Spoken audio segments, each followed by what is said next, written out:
আচ্ছা চলো, তাহলে মানি, মানিটা কি?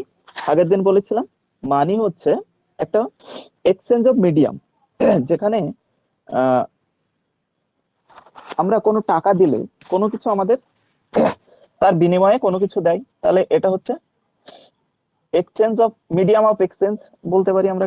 এটাকে এটাকে বলতে পারি মিডিয়াম অফ এক্সচেঞ্জ। সেকেন্ডলি, আমরা মানিটাকে, মানি হচ্ছে এমন একটা জিনিস যার অ্যাকসেপ্টেবিলিটি আছে। মানি হচ্ছে এমন একটা জিনিস যার অ্যাকসেপ্টেবিলিটি আছে, অর্থাৎ আমি দোকানদারকে কোনো একটা কাগজ দিলাম, তার বদলে নিশ্চয়ই আমাকে কোনো একটা পণ্য হবে না, তাহলে সেই টাকাটার অ্যাকসেপ্টেবিলিটি থাকবেই। তারপরে তার অর্থ হচ্ছে সেই টাকাটার আরবিআই বা গভর্নমেন্ট অফ ইন্ডিয়া দ্বারা সেই টাকাটা স্বীকৃত হতে হবে। আরবিআই বা ইন্ডিয়া দ্বারা সেই টাকাটা অবশ্যই দিতে হবে। ওকে, এক মিনিট, আমি একটা উদাহরণ তোমাদের দেখাচ্ছি। রূপ 10।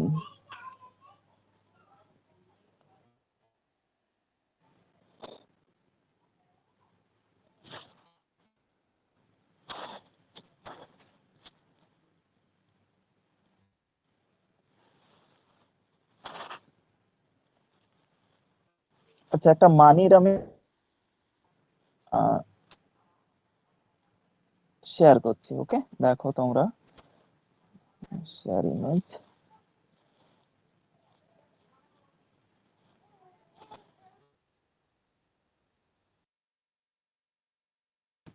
এটাই হচ্ছে মানি,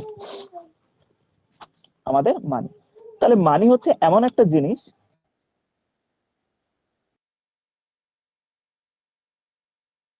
এই রিজার্ভ ব্যাংক অফ ইন্ডিয়া, দেখো গ্যারান্টার এখানে লেখা আছে central government by the guaranteed. সবার কাছে টাকা থাকলে একটু দেখে নেবে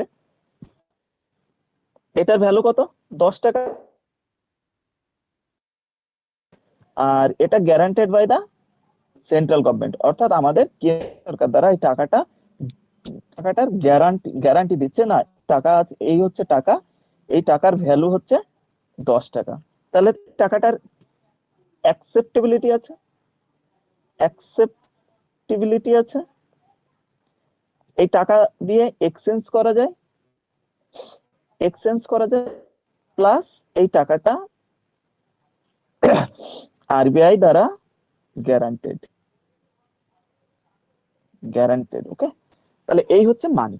তাহলে মানির কনসেপ্টটা একেবারেই সহজ। আমরা যে জিনিসের এক্সচেঞ্জ করা যায়, যার ভ্যালু আছে, এক্সচেঞ্জের ভ্যালু আছে, এবং যেটা কেন্দ্র সরকার, কেন্দ্র সরকার দ্বারা যেটা স্বীকৃত, অর্থাৎ কেন্দ্র সরকার দ্বারা গ্যারান্টেড, সেটাই হচ্ছে মানি। তাহলে নিশ্চয়ই একটা এর বদলে জিনিসই কিন্তু থাকতে হবে। এই তিনটে জিনিসই মানির ভিত্তি, তিনটে বৈশিষ্ট্যই থাকতে হবে, তারপরে সেটা দোকানে তোমার অ্যাকসেপ্টেবল হবে।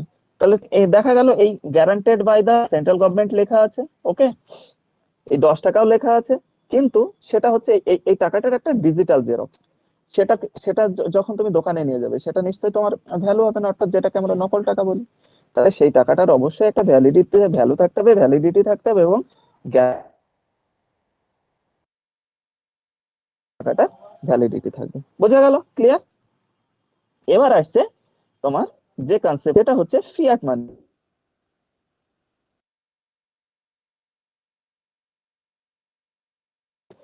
ফিয়াট মানি হচ্ছে এমন একটা মানি, নোট, এই 10 টাকার নোট, একটা চেঞ্জ করে নেই, এই যে নোট প্লাস কয়েন্স, একত্রে আমরা ফিয়াট মানি বলি। নোট এবং কয়েনকে একত্রে ফিয়াট মানি বলি। কেন বলি সেটা আগের দিন বলেছিলাম। কেন বলি ফিয়াট মানি? আচ্ছা, ফিয়াট মানির ধারণাটা আগের দিন কে কে বুঝেছিলে একটু বলো। ফিয়াট মানির কি বৈশিষ্ট্য থাকবে, তারপরে সেটাকে আমরা ফিয়াট মানি বলবো। এবং নোট বা কয়েন্স কে, গোল্ড কয়েনকে কেন আমরা ফিয়াট মানি বলবো না? যেটা স্বর্ণ মুদ্রা, গোল্ড কয়েন বা সিলভার কয়েন, সিলভার কয়েনকে আমরা ফিয়াট মানি বলবো। ওই বাজার মূল্যটা অনেক বেশি। ধরুন হ্যাঁ, 10 গ্রাম সোনার দাম যদি 40,000 টাকা দাম হয়, কিন্তু 10 গ্রাম কয়েনটা তৈরি করতে তো আমার 40,000 টাকা খরচ হচ্ছে না অন্য কোনো কয়েন দিয়ে তৈরি করতে গেলে। হ্যাঁ, হ্যাঁ, কিন্তু হ্যাঁ, মানে এক্স্যাক্টলি। সোনার সোনার যে মূল্যটা হবে সেটা এমনি অন্যান্য যে মেটেরিয়াল দিয়ে তৈরি করা হবে সেটার মূল্য সেম হবে না। এক্স্যাক্টলি, এটা উদাহরণ দিয়ে তোমাদের বুঝিয়েছিলাম। কি উদাহরণ দিয়েছিলাম? যে দেখা গেল একটা গোল্ড কয়েন, ওকে, একটা গোল্ড কয়েন যার মূল্য, যার ওয়েট হচ্ছে 10 গ্রাম, সেই 10 গ্রাম গোল্ড কয়েনটা তৈরি করতে খরচ হয়েছে প্রায় 46,000 টাকা। আবার একটা 2,000 টাকার নোট, 2,000 টাকার নোট, 10 টাকা, এর কোনো ইন্ট্রিনসিক ভ্যালু নেই, অর্থাৎ সেই সমপরিমাণ মূল্যটা নেই।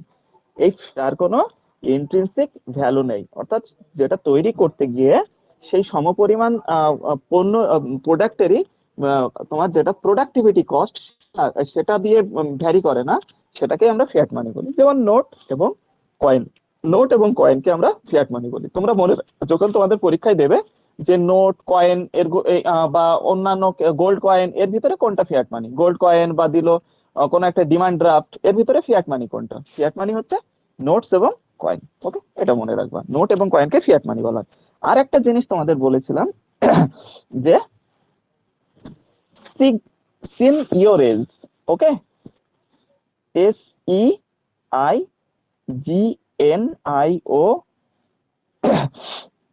RAGE,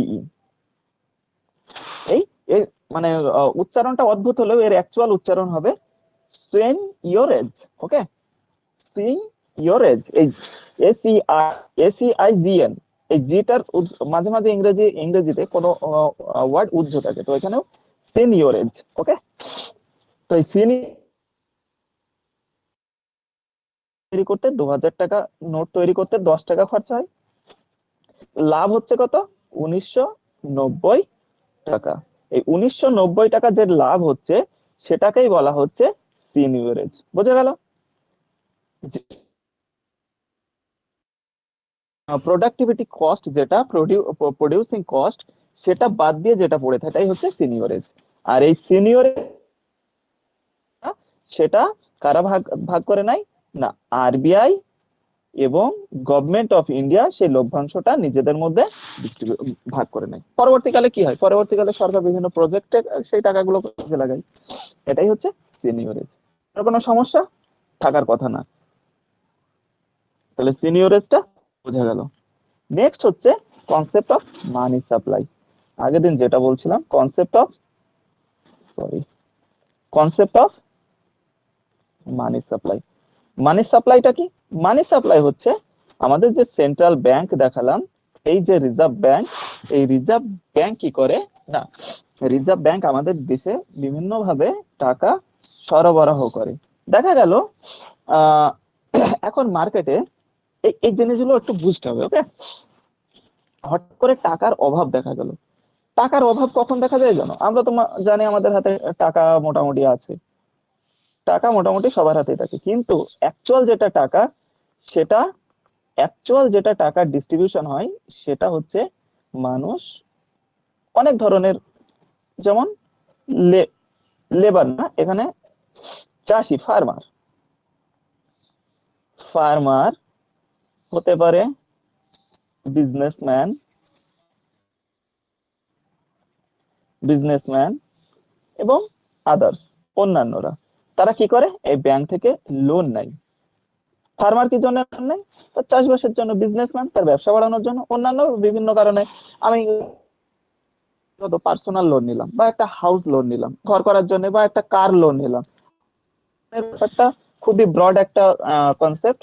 দেখা গেল তুমি মার্কেট থেকে মোবাইল ফোন নিচ্ছ, সেটা ফাইন্যান্স করে নিলে, এটাও কিন্তু লোন। ওকে, ফাইন্যান্স করলে তোমার দেখা গেল ফোনের দাম হচ্ছে 9,000 টাকা, সেটা তুমি মাসে প্রোভাইড করলে, একটা ডাউন পেমেন্ট করলে, এবং বিভিন্ন মাসে মাসে সেই টাকাটা উইদাউট ইন্টারেস্ট আর উইথ ইন্টারেস্ট তুমি সেই টাকাটা পে করে দিলে। তাহলে এটাও এক ধরনের কি, এই লোনটা দেখা গেল একটা ফোনের দাম হচ্ছে 10,000 টাকা, এই এই কনসেপ্টটা বোঝো, ঠিক আছে? একটা ফোনের দাম হচ্ছে 10,000 টাকা।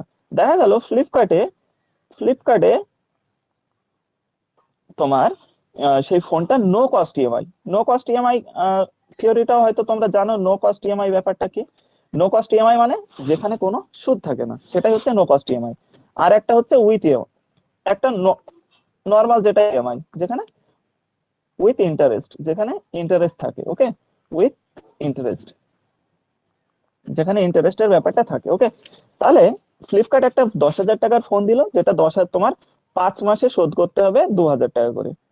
তোমার হাতে এখন 10,000 টাকা নেই, কিন্তু তোমার মান্থলি একটা ইনকাম আছে, সেটা মাসে মাসে তুমি 2,000 টাকাটা আহ, মোটামুটি বহন করতে পারবে না। 2,000 টাকা ঠিক আছে, আমি 2,000 টাকা মাসে মাসে দিয়ে দিতে পারবো। কিন্তু দেখা গেল তাহলে তুমি তখন এই ফোনটা তোমার যে ফোনটা কাছে আছে একটু পুরানো হয়ে গেছে, ভাঙেনি কিন্তু একটু পুরানো হয়ে গেছে, তুমি দেখলে ভালোই তো আসছে ফোনটাও, মার্কেটে নতুন ফোন নিয়ে, সেম ফোনটা 10,000 টাকার ফোন যখন তোমার উইথ ইন্টারেস্ট আসবে, তখন মাসে উইথ উইথ ইন্টারেস্ট দিয়ে 5 মাসের তোমার ইএমআই 3,000 টাকা করে ইএমআই, টোটাল ফোনটার দাম 15,000 টাকা দাঁড়ালো। তখন তুমি কিন্তু সেই জিনিসটা ভাবনা চিন্তা করবে, আমি 10,000 টাকার ফোন 15,000 টাকাতে নেবো। এই যে টাকা, মানি সাপ্লাইয়ের ব্যাপারটা কিন্তু সেম এইভাবে। যখন মার্কেটে টাকা কমে যাবে না, মানুষের হাতে টাকা কম, তখন ব্যাংক কি করে, ইন্টারেস্ট মানে ইন্টারেস্ট ফ্রি লোন দেয় না, তখন ইন্টারেস্টের রেটটা কমিয়ে দেয়। দেখা গেল 10% ইন্টারেস্ট মার্কেটে চলছে, সেটা গভর্নমেন্ট 5% ইন্টারেস্ট করে দিল। 5% যখন ইন্টারেস্ট করলো তখন তুমি কিন্তু লোনটা নেওয়ার সাহস দেখাতে পারবে। যখনই তোমার এই 10 লোন ইন্টারেস্ট রেটটা, তখন কিন্তু তোমার ভাবতে হবে যে লোনটা আমি নেব না নেব না, থাক 5% যখন, তখন হ্যাঁ আমি 5% শোধ করে দিতে পারবো। দেখা গেল 50,000 টাকার একটা লোন নিলে তোমার 2 বছর পর গিয়ে সেটা 75,000 টাকা শোধ দিতে হবে। আবার সেম পরিমাণ টাকা, 50,000 টাকার লোনে তোমার 2 বছর পরে গিয়ে দেখা গেল 2.5 লাখ টাকা, সুদের হার যেহেতু বেশি, তোমার 2.5 লাখ টাকা শোধ দিতে হচ্ছে। যখন তোমার 75,000 টাকা শোধ দিতে হবে, তখন সেটাই তুমি রাজি হয়ে যাবে। যখন তোমার 2.5 লাখ টাকা তোমার শোধ দিতে হবে, তখন তুমি একটু পিছিয়ে আসবে, না এত টাকা আমার দ্বারা দেওয়া সম্ভব না। আরবিআই ঠিক এই পলিসিটাই নাই, মানে তোমাদের সহজে বুঝিয়ে দিলাম, পরে আরো থিওরি গুলো আমি আলোচনা করছি। আরবিআই সেম, যে যখন মার্কেটে টাকার যোগান কমে যায়, মার্কেটের টাকার দর, জিনিসপত্রের দাম বেড়ে যাচ্ছে, মানুষ কিনতে পারছে না, ঠিক আছে, মানুষের বিভিন্ন এগুলো যদি বলো সরকার বোঝে কি করে, না সরকারের বিভিন্ন বিশেষজ্ঞ কমিটি আছে, এগুলো একটা নির্দিষ্ট সময় পর পর তারা রিপোর্ট দেয়, সেই রিপোর্টের উপর ভিত্তি করে এগুলো ঋণের হার বাড়ানো বা ঋণের এইভাবে সাপ্লাই করে। ওকে, আরবিআই মানিটা এইভাবেই সাপ্লাই করে, এটাই হচ্ছে, বোঝা গেল?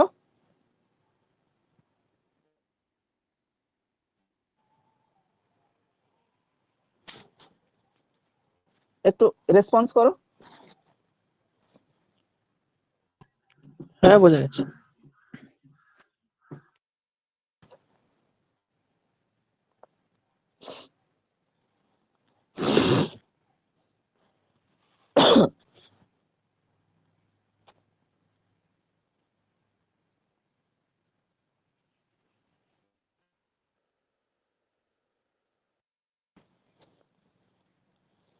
নেক্সট হচ্ছে এই মানি সাপ্লাইয়ের অনেকগুলো মেজারমেন্ট আছে। ওকে, M1, M2, M3,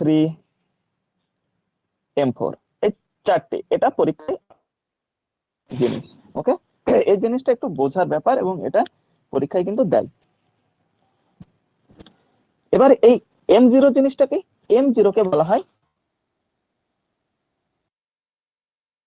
নোটস না, অ্যাকচুয়ালি আমি তোমাদের একটা বইয়ের ছবি পিডিএফ করে, আমি এক নোটস এর থেকে মনে হয় বইটা পড়লেই বেশি সুবিধা হয়। আর একটু ইংরেজিতে পড়বা, ইকোনমিক্সটা বুঝতে সুবিধা হবে। আর কোনো প্রবলেম হলে আমি তো আছি, আমাকে জিজ্ঞেস করবা।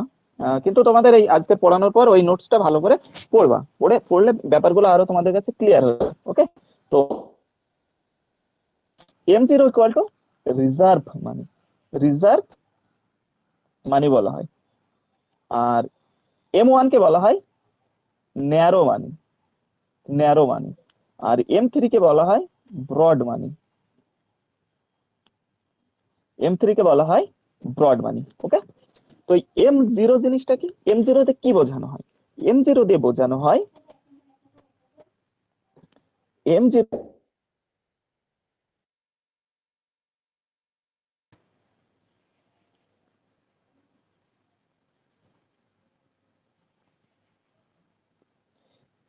কারেন্সি ইন সার্কুলেশন, যে টাকাটা সার্কুলেট করছে, এখনো কিন্তু গভর্নমেন্ট পাবলিকের হাতে তেমন ভাবে পৌঁছায়নি, সার্কুলেটেড হচ্ছে। ওকে, তারপরে আরেকটা মানে যে টাকাটা অ্যাকচুয়ালি রিজার্ভ আছে, এখনো মার্কেটে সেইভাবে আসেনি, সেটাই হচ্ছে M0। আর banker deposit with RBI, bankers deposit with RBI, with RBI। এই ব্যাংকার ডিপোজিট উইথ RBI জিনিসটা কি? এই জিনিসটা যখন ব্যাংকিং, একটু পরে যখন ব্যাংকিংটা পড়াবো তখন এই জিনিসটা আরো ক্লিয়ার হয়ে যাবে। ঠিক আছে, এখন যেটা বলে রাখি সেটা হচ্ছে বিভিন্ন ব্যাংক যেগুলো হচ্ছে কমার্শিয়াল ব্যাংক, ঠিক আছে, আমাদের দেশে কমার্শিয়াল ব্যাংক যেগুলো রয়েছে, like State Bank of India, Punjab National Bank, Canara Bank, Indian Bank, যে ব্যাংকগুলো আছে, সেই ব্যাংকের যে ডিমান্ড ডিপোজিট, মানে আমরা যে পরিমাণ টাকা ব্যাংকে জমা রাখি as a demand deposit, demand ডিপোজিটটা পরে বলে দিচ্ছি, মানে অ্যাকচুয়ালি এখন বুঝে রাখো যে আমরা যে পরিমাণ টাকা ব্যাংকে জমা রাখি, ক্যাশ কাউন্টারে গিয়ে জমা দিই, সেই টাকা, টোটাল টাকা, মানে সবাই মিলে যে সব কাস্টমার যে টাকা দেয় তার একটা পার্সেন্টেজ, পার্সেন্টেজটা পরে বলে দিচ্ছি, এখন সেই পার্সেন্ট। ওকে, এইরকম একটা পার্সেন্টেজ তাদের ব্যাংকে জমা রাখতে হয়। কার, কোন ব্যাংকে? RBI এর কাছে জমা রাখতে হয়, এই রিজার্ভ ব্যাংক অফ ইন্ডিয়ার কাছে জমা রাখতে হয়। তো এটা হচ্ছে তোমার রিজার্ভ মানি। আর একটা ব্যাপার আছে, সেটা হচ্ছে other deposit, deposit with RBI। Other deposit বলতে বোঝায়, এটা তো ব্যাংকে, ব্যাংক জমা রাখছে, স্টেট গভর্নমেন্ট বা আমাদের সেন্ট্রাল গভর্নমেন্ট, এই সরকারও এই রিজার্ভ ব্যাংকের কাছে কিছু টাকা জমা রাখে। রিজার্ভ ব্যাংকে কখনো কখনো লোন দেয়, বা কখনো বিভিন্ন মেকানিজম আছে, সেই মেকানিজমের মাধ্যমে কিছু টাকা যেটা রিজার্ভ থাকছে, সেই টাকাটাকে বলা হচ্ছে M0 বা রিজার্ভ মানি। ক্লিয়ার? এটা খুব একটা ইম্পর্টেন্ট নয়। এবার যেটা ইম্পর্টেন্ট সেটা হচ্ছে M1, যেটাকে আমরা বলছি ন্যারো মানি। ওকে, M1টা কি? M1টা হচ্ছে আমাদের হাতে যে ক্যাশ, যদি নোটসটা একটু মোবাইলে তোমরা বের করতে পারো, থাক, অসুবিধা হবে, পরে দেখে নিও, আমি লিখেই দিচ্ছি এখানে। M1টা হচ্ছে currency with public, with public plus, শর্টে লিখলাম, okay, demand deposit, DD, demand deposit, ব্যাপারটা বলছি, ডিমান্ড ডিপোজিট উইথ ব্যাংক, যেটা ব্যাংকের ডিমান্ড ডিপোজিট। ওকে, আর আদার ডিপোজিট উইথ RBI। তাহলে এই কারেন্সি উইথ পাবলিকটা হচ্ছে ক্যাশ টাকা। মনে করো আমার ঘরে আমরা কোনো টাকা ব্যাংকে রাখিনি, আমার কাছে মোটামুটি কোনো টাকা ব্যাংকে রাখি না, অ্যাকচুয়ালি দেখা গেলো আমার সম্পত্তি আছে 50 লাখ টাকা, অত নেই যদিও, আমার 50 লাখ টাকা উদাহরণ। তো সেই টাকা আমার কাছে ক্যাশ আছে বাড়ি। ওকে, 40 লাখ টাকা ক্যাশ আছে, আর 10 লাখ, 5 লাখ টাকা ব্যাংকে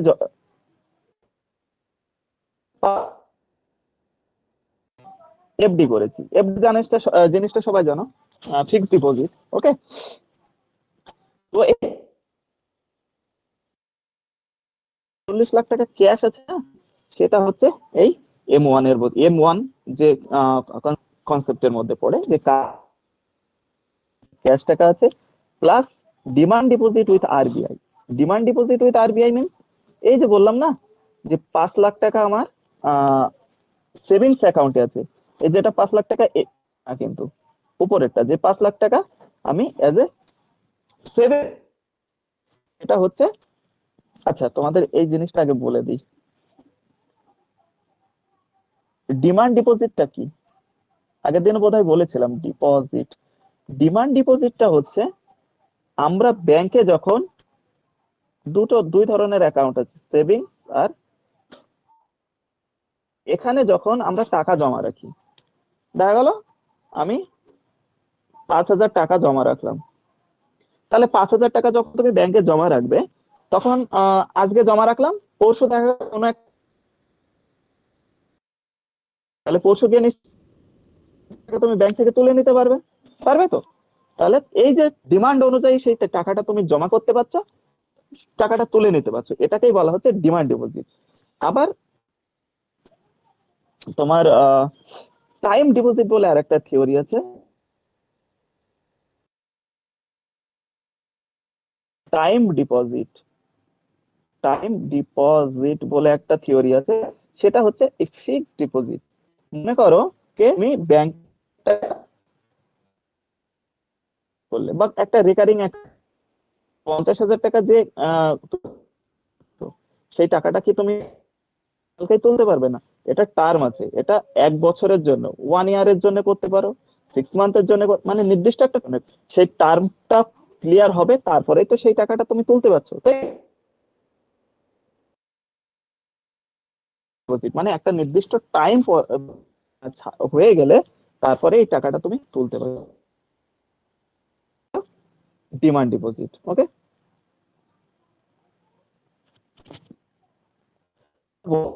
অনেকটা ঝিঝিমিঝি হয়ে গেছে, আবার নতুন করে ক্রিয়েট করি। আচ্ছা, তাহলে M1টা থিওরিটা বোঝা গেল। M1টা হচ্ছে মানুষের হাতে যে ক্যাশ টাকা আছে, প্লাস ব্যাংকের সেভিংস অ্যাকাউন্টে যে টাকাটা আছে, সেই টাকাটা ব্যাংকের সেভিংস অ্যাকাউন্টে ফিক্সড ডিপোজিট হিসেবে না, যেটা অ্যাজ এ ডিমান্ড ডিপোজিট হিসেবে যে টাকাটা তুমি জমা রেখেছো, সেটা হচ্ছে বলা হচ্ছে মানি। আরেকটা জিনিস M1 এর ক্ষেত্রে আছে, এইগুলো কিন্তু পরীক্ষা আছে, এগুলো একটু বুঝতে হবে, পরীক্ষা দিতে পারে M1, M2, M3, M4। ওকে, আর একটা হচ্ছে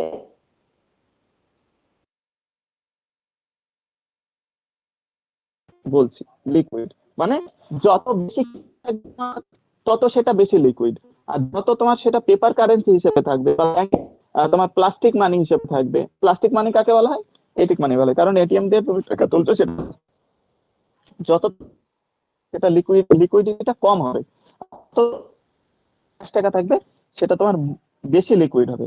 এই জন্য মোস্ট, সব থেকে মোস্ট লিকুইড, আর M4টা হচ্ছে কম, সংখ্যা কম কিন্তু লিকুইডিটিটা কিন্তু,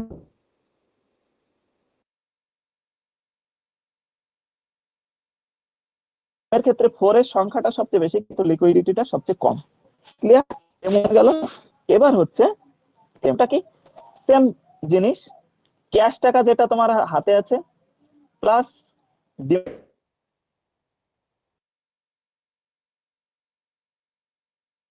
তোমার ব্যাংকে জমা আছে, plus bank bank demand deposit, plus post অফিসেও একটা সেভিংস অ্যাকাউন্ট খোলা যায়, আমাদের সবাই রাখা যায়। পোস্ট অ্যাকাউন্ট যে টাকাটা জমা আছে সেভিংস অ্যাকাউন্টে, সেই টাকাটা, সেটা হচ্ছে M2 এর ভিতরে। ওকে, বুঝে গেল? এটা একেবারে সহজ। অ্যাড হচ্ছে M1 এর ভিতরে, এখানে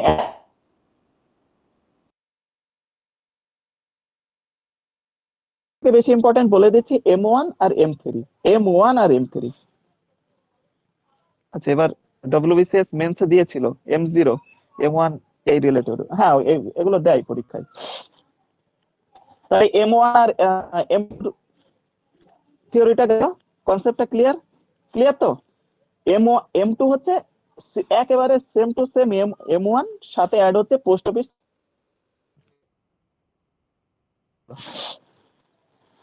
এবার আসছে M3টা একটু বেশি এখানে কিন্তু একটা জিনিস, ঠিক আছে, M1টা যদি তুমি ভালো করে দেখো না, সবগুলো হয়ে যাবে, কারণ সবটার সাথে সবটা রিলেটেড। তাহলে M3 ব্যাপারটা হচ্ছে M1 অর্থাৎ তোমার হাতে যেটা ক্যাশ টাকা আছে প্লাস ব্যাংকের ডিমান্ড ডিপোজিট হিসাবে যেটা যা আছে প্লাস আমি যেটা বললাম টাইম ডিপোজিট। ওকে, টাইম ডিপোজিট বা রেকারিং হিসাবে যে টাকাটা তুমি ব্যাংকে জমা রেখেছো সেটাও এই M3 এর। তার মানে দেখা গেল তো ওই বললাম তোমার হাতে 50 লাখ টাকা ছিল, 40 লাখ টাকা ক্যাশ, 5 লাখ টাকা ডিমান্ড ডিপোজিট, 5 লাখ টাকা ফিক্সড ডিপোজিট। তাহলে তোমার সব থেকে দেখা গেল এই পর্যন্ত হিসাব আসছে। ওকে, এই পর্যন্ত হিসাব আসছে। এই পর্যন্ত হিসাব আসলে তোমার হাতে থাকছে কত, 45 লাখ টাকা আছে। 45 লাখের ভিতরে তোমার 40 লাখ 45 লাখই দেখো তোমার ওই টাকাটা কিন্তু তোমার লিকুইডিটি মানে পুরো ক্যাশ। 40 লাখ টাকা ক্যাশ আছে, 5 লাখ টাকা এটিএম তে সাথে সাথে গিয়ে তুলে আনলে, তাহলে এটা সব থেকে ক্যাশ তো, মানে এই টাকাটা তাড়াতাড়ি খরচ করতে পারবা। দেখা গেল তোমার পরে গিয়ে তুমি এই 5 লাখ টাকাটা তুলতে পারবে। তার মানে তোমার এই এই 5 লাখ টাকা খরচ 1 বছর ওয়েট করতে হবে। তাহলে তোমার হাতে লিকুইডিটি কমে গেল, খরচের সম্ভাবনাটা কমে গেল, তাহলে এই টাকার লিকুইডিটিটা কমে গেল।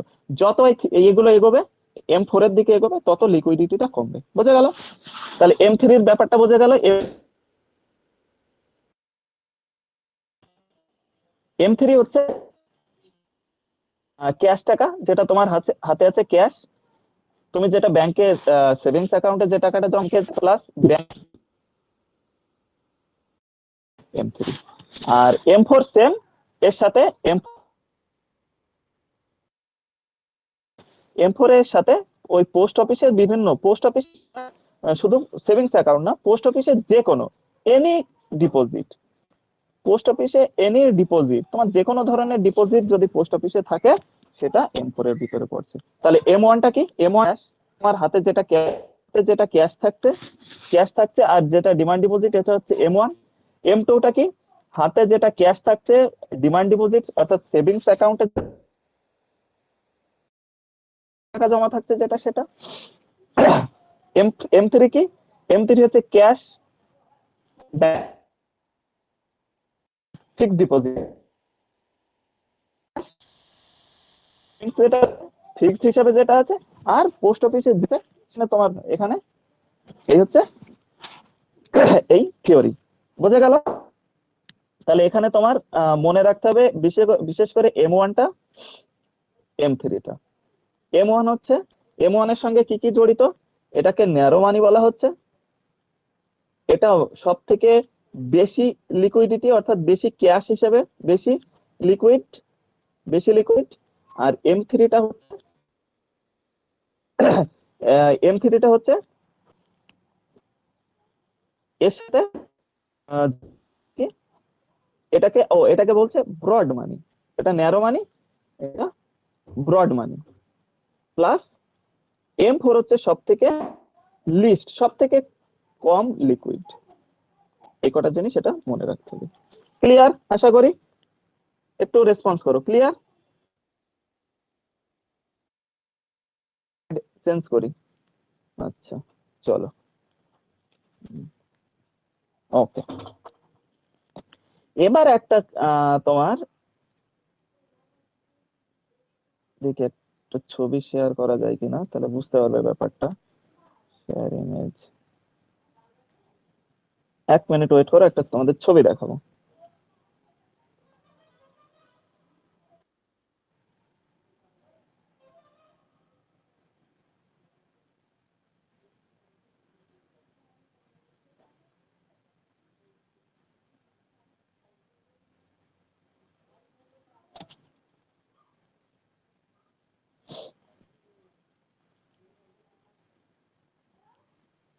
আচ্ছা, কেউ দেখেছো? একটু রেসপন্স করো তো। এই জিনিসটা কেউ দেখেছো এর আগে? এই ব্যাপারটা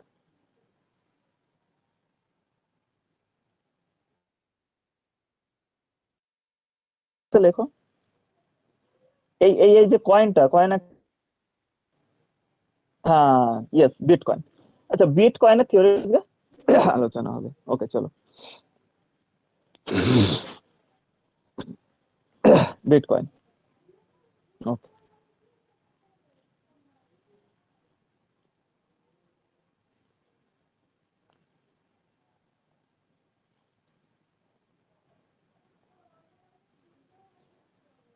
এইগুলোকে কি বলে জানো? এগুলোকে বলে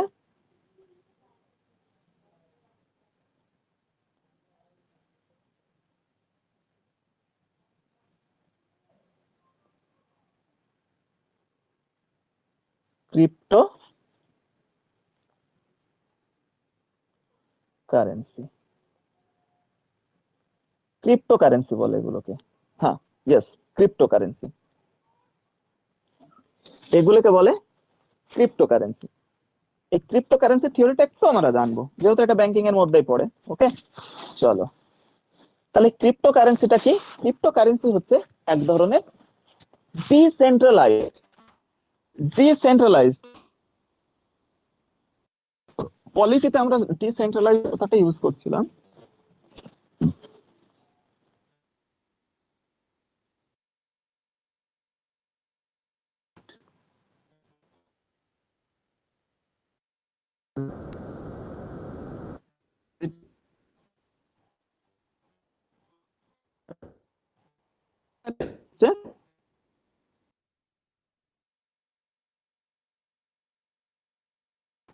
দেখো, ভারতের টাকার নাম কি? রুপি। ইউএস এর এটা হচ্ছে চীনের। চীনের কি বলে ভুলে গেছি, চিহ্নটা মনে আছে। আর ইংল্যান্ডের হচ্ছে ইউরো। তো এই রুপিস, ডলার আমেরিকায় চলে এবং বিশেষ বিশেষ ইউজ করে, কিন্তু সব দেশের কিন্তু এটা এই কারেন্সিটা সব দেশে।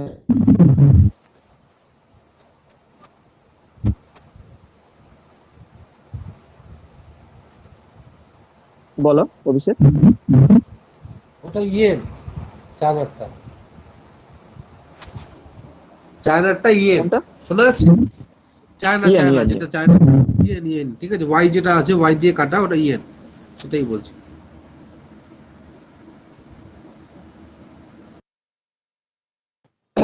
তো এই টাকাগুলো আমাদের একটা নির্দিষ্ট ভৌগোলিক সীমানার মধ্যে সীমাবদ্ধ, তার মানে এটা কিন্তু সেন্ট্রালাইজড। এটা সেন্টারের দিকে আগের দিন যেটা সেন্ট্রালাইজড ব্যাপারটা বুঝিয়েছিলাম, তাহলে এটা একটা নির্দিষ্ট ভৌগোলিক সীমানার মধ্যে সীমাবদ্ধ। এর কোনো আহ বাইরের দেশে সেইভাবে প্রচলন নেই। কিন্তু ক্রিপ্টোকারেন্সি হচ্ছে এমন একটা থিওরি, হ্যাঁ ওটা জাপানিজ ইয়েন বোধ হয়, জাপানে বা যে চীন যাই হোক, আমাদের বুঝতে হবে এটা কারেন্সি, এটা কারেন্সি। ওকে, তো এই এই যে ব্যাপারগুলো, সেটা কিন্তু ক্রিপ্টোকারেন্সির ক্ষেত্রে সেটা ভ্যারি করে না। কেন এটা ডিসেন্ট্রালাইজড এই ব্যাপারটা বোঝো। এটা ডিসেন্ট্রালাইজড কারণ এটা কিন্তু পৃথিবী জুড়ে চলে। আমি ভারত থেকে ক্রিপ্টোকারেন্সি বিটকয়েন কিনতে পারবো, সেই ক্রিপ্টোকারেন্সি, আর এটা কিন্তু কোনো ফিজিক্যাল ভ্যালু নেই। অর্থাৎ এই যে আমার ক্রিপ্টোকারেন্সি কিনলাম, তার বদলে আমি একটা নোট পেলাম 10 টাকা বা 20 টাকার মতো, এরকম কোনো ব্যাপার নেই। তুমি জাস্ট ইন্টারনেটে গেলে তোমার ব্যাংক থেকে পে করলে 50,000 টাকা। এখন বোধহয় এক বিটকয়েন ইকুয়াল টু 46 লাখ টাকা, 46 বা 47 লাখ, এরকম কিছু একটা হবে একটা বিটকয়েনের মূল্য। তো তুমি একটা বিটকয়েন কিনে নিলে, তার বদলে কিন্তু তোমাকে কোনো ফিজিক্যাল যে অ্যাসেট সেটা দেবে না, বা ফিজিক্যাল যে ভ্যালু সেটাও দেবে না। জাস্ট ইন্টারনেটে তোমার তোমার নামে ওই কারেন্সিটা হয়ে গেল, ঠিক আছে।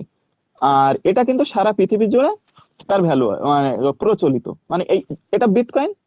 ভারতে বিটকয়েন বা ভারতে যেটা রুপি, আমেরিকায় ডলার, তোমার তারপরে ইয়েন, তারপরে ইউরো, এই ব্যাপার না, সারা পৃথিবী জুড়ে এটাকে বিটকয়েন বলে। তার মানে ডিসেন্ট্রালাইজড, কোনো সেন্ট্রালাইজেশন নেই, কোনো সীমা দেশ ভৌগোলিক সীমানার ভিতরে সীমাবদ্ধ নাই, ঠিক আছে। এটাই হচ্ছে ক্রিপ্টোকারেন্সি। আর এরকম পপুলার ক্রিপ্টোকারেন্সি পরীক্ষা দিতে পারে, যে পপুলার কয়েকটা ক্রিপ্টোকারেন্সির নাম সবাই জানো। বিটকয়েন, পরীক্ষায় দিলে বিটকয়েনটাই দেবে। আর বিটকয়েন ছাড়াই আছে আরেকটা এথেরিয়াম। এথেরিয়াম বলে আরেকটা, এটা এথেরিয়াম বলে আরেকটা বিটকয়েন আছে। আরো অন্যান্য অনেক বিটকয়েন এখন হচ্ছে, ঠিক আছে। তো এগুলো হচ্ছে সব থেকে মোস্ট পপুলার বিটকয়েন। তো পরীক্ষায় দিতে পারে এটা কি, একটা ডিজিটাল কারেন্সির নাম বলো, উদাহরণ দিয়ে দিল বিটকয়েন, এরকম দিতে পারে। ওকে, আর বিটকয়েনের ক্ষেত্রে, আচ্ছা বিটকয়েনের ক্ষেত্রে কতগুলো প্রবলেম আছে। বিটকয়েনের কতগুলো অসুবিধা আছে, এই বিটকয়েনের অসুবিধাগুলো আমরা জানবো যে বিটকয়েন নিলে কি হয়। প্রথমত, হ্যাকিং এর বিরাট একটা ভয় থাকে। দেখা গেল তোমার 1 বিটকয়েন আছে তোমার কাছে, তুমি একটা বিটকয়েন কিনেছো, ওকে, নিশ্চয়ই সেই ডেটাটা তোমার ফোনে সেভ আছে, যেহেতু তোমার ফোন থেকে কিনেছো, সেটা তোমার স্মার্টফোন থেকে, ওকে। তাহলে এর ভ্যালুটা কত? প্রায় 47 লাখ টাকা বা প্রায় 50 লাখ টাকা। তাহলে যখন হ্যাকাররা খবর পাবে যে তোমার কাছে একটা বিটকয়েন আছে যার মূল্য 47 লাখ টাকা, তাহলে সেই নিশ্চয়ই সেটা অ্যাক্সেস করার জন্য হ্যাকাররা, যেহেতু এই টাকাটা অ্যাক্সেস করা বেশি সহজ ব্যাংক অ্যাকাউন্টের থেকে, কারণ ব্যাংক অ্যাকাউন্টে তোমার অনেকগুলো তোমার ইউপিআই বলো বা তোমার ইন্টারনেট ব্যাংকিং বলো, সেক্ষেত্রে কিন্তু তোমার অনেকগুলো পাসওয়ার্ড বা অনেক সেখান থেকে যেটা সিকিউরিটি, সেটা কিন্তু অনেক বেশি স্ট্রং কম্পেয়ার টু ক্রিপ্টোকারেন্সি, ওকে। তো এটা যেহেতু হ্যাকারদের কাছে খুবই সহজ হ্যাক করা, তাহলে এই একটা একটা অসুবিধা। সেকেন্ড যেটা প্রবলেম, সেটা হচ্ছে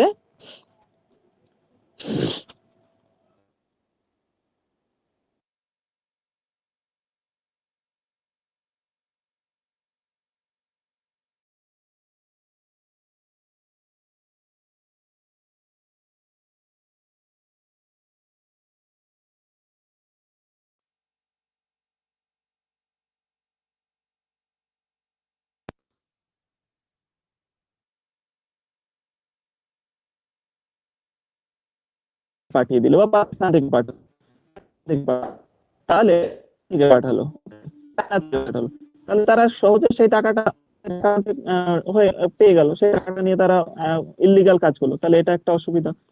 সেটা যদি ব্যাংকে বেশি টাকা লেনদেন করলে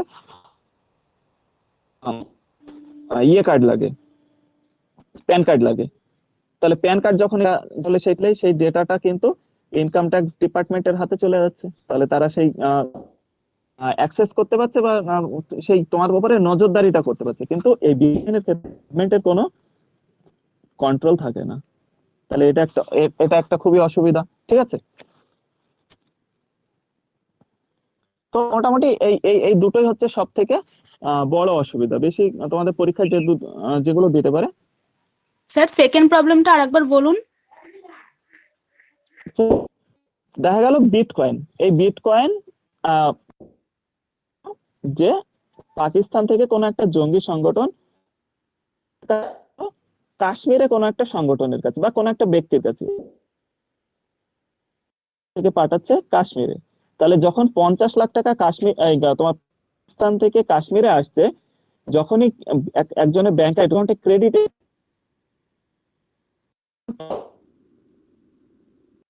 তথ্যটা চলে গেল, তাহলে ইনকাম ট্যাক্স ডিপার্টমেন্ট কি করবে?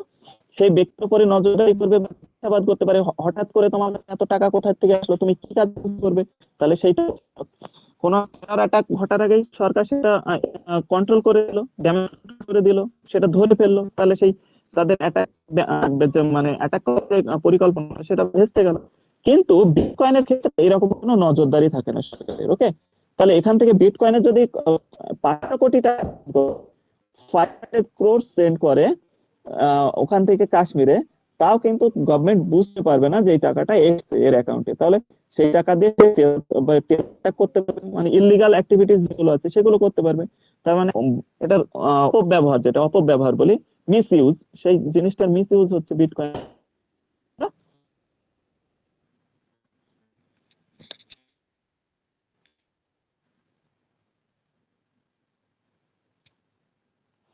প্রবলেম ফিরছে, আবার সমস্যা।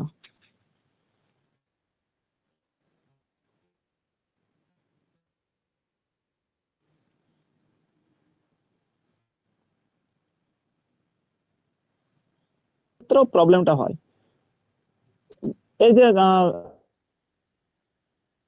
নিয়ে হচ্ছে আরিয়ান খানের যেটা কেসটা, কিন্তু বিটকয়েনের মাধ্যমে এই যে মাদক গুলো কেনে, মাদক না, মাদক গুলো আছে বিটকয়েনের মাধ্যমে কেনে, তাহলে সরকারের কোনো অ্যাক্সেস, যতক্ষণ না সেটা হাতে নাতে ধরা, কন্ট্রোলটা করতে পারে না।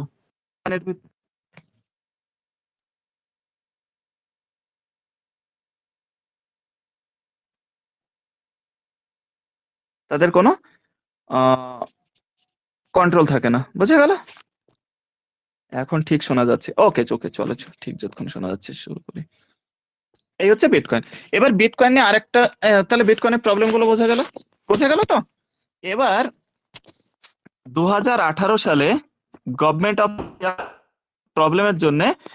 বিভিন্ন প্রবলেমের জন্য গভর্নমেন্ট অফ ইন্ডিয়া বিটকয়েনকে ব্যান করে দেয়। ক্রিপ্টোকারেন্সি, শুধু বিটকয়েন না, এই ক্রিপ্টো থেকে ব্যান ব্যান লাগিয়ে দেয়। ওকে। আবার মার্চ 2020-তে গিয়ে, এটা একটা ইম্পর্টেন্ট ডেটা কিন্তু, বিটকয়েন কত সালে ব্যান হয়? মার্চে গিয়ে 2020 সালে বিটকয়েনটা আবার সুপ্রিম কোর্ট, আমাদের দেশের যে মহামান্য সুপ্রিম, উঠে নেয় যে না, ব্যান লাগানো হয়তো।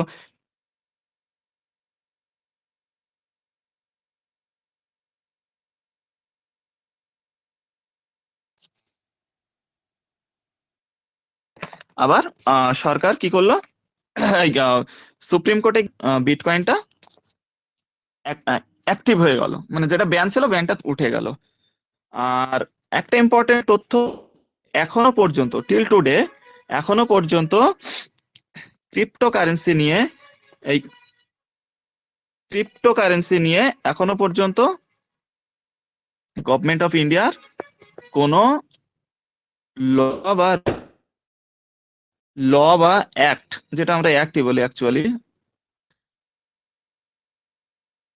পার্লামেন্ট এই বিটকয়েনে কোনো অ্যাক্ট এখনো পাস করেনি যে এইভাবে করা হবে। যেমন বিভিন্ন ব্যাংকিং সিস্টেম নিয়ে বা আরবিআই এর বিভিন্ন অ্যাক্ট আছে, তো এখনো পর্যন্ত ক্রিপ্টোকারেন্সি নিয়ে গভর্নমেন্ট অফ অ্যাক্ট পাস করেনি, কোনো আইন পাস করেনি। সেজন্য সেইভাবে এখনো বিটকয়েনটা কন্ট্রোল করা যায় না। গভর্নমেন্ট অফ ইন্ডিয়া ভবিষ্যতে এই নিয়ে অ্যাক্ট পাস হতে পারে, কিন্তু এখনো পর্যন্ত নেই। এবার যে জিনিসটা আসছে সেই জিনিসটা থরলি আমি বলে যাব। আর তোমাদের নোটস থেকে এটা, নোটস তো বলবো না, যেটা আমি পিডিএফ দিয়েছি সেটার থেকে তোমরা আরেকটা জিনিস, যে জিনিসটা আমি বলছি আর যে পিডিএফটা তোমাদের দিয়েছি, এই নিজেরা কিন্তু নোটস তৈরি করবে নিজেদের মতো করে। বাংলায় বলছি, ইংরেজিতে বলছি, এটা কোনো ব্যাপার না। তোমরা নিজেদের ভিতর মতো করে একটা, যাতে তোমরা পরবর্তীতে বুঝতে পারো, কারণ ওই পিডিএফ থাকলে পিডিএফই থেকে যাবে, ওটা আর কোনোদিন পড়া হবে না। ওকে। তো এবার যে জিনিসগুলো আসছে সেগুলো ইতিহাসের মতনই জিনিস, ব্যাংকিং হিস্ট্রি, সেটা আমি থরলি বলে যাচ্ছি, বোঝানোর কিছুই নেই, বোঝানোর জায়গায় আবার বোঝাচ্ছি। তো এবার যেটা আসবে হচ্ছে হিস্ট্রি অফ ব্যাংকিং। ভারতে কবে ব্যাংক তৈরি হয় সেই বিভিন্ন ইতিহাস আছে। তো প্রথম ভারতে ব্যাংক তৈরি সালে 1770 সালে bank of Hindustan, bank of Hindustan, এটাই হচ্ছে ভারতের প্রথম ব্যাংক। পরীক্ষায় দিতে পারে এগুলো, এগুলো হচ্ছে ডেটা নির্ভর। ভারতের প্রথম ব্যাংকের নাম কি পরীক্ষায় দেবে? ভারতের প্রথম নাম হচ্ছে ব্যাংক অফ হিন্দুস্তান। কত সালে এস্টাবলিশ? সালে। সেকেন্ড, তারপরে তিনটে প্রেস তদানীন্তন সময়ে, ক্যালকাটা, বম্বে অ্যান্ড মাদ্রাজ। ক্যালকাটা, বম্বে অ্যান্ড মাদ্রাজ। এই ক্যালকাটাতে 1806 সালে ব্যাংক হয়, বম্বেতে হয় 1840 সালে, আর মাদ্রাজে হয় 1806টা, বম্বেরটা 1840 সালে, আর মাদ্রাসেরটা 1949 সালের ব্যাংক অফ মাদ্রাজ। চলো, এই যে তিনটা ব্যাংক আমরা দেখলাম,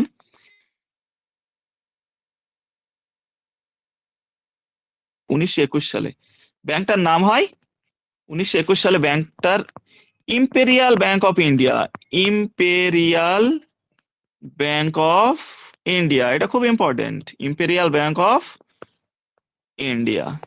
এই ইম্পেরিয়াল ব্যাংক অফ ইন্ডিয়াটাই তোমার পরবর্তীকালে 1950 সালে, সরি 1950 তো সম্ভবত, হ্যাঁ এসবিআই, এটাই 1955 সালে এটার নাম হচ্ছে state Bank of India. Sound problem? দাদা সাউন্ডে কোনো বলছি প্রবলেম ব্যাংক হচ্ছে? অফ মাদ্রাস, দাদা বলছি ব্যাংক অফ মাদ্রাস 1943 না? না, এটা 1949।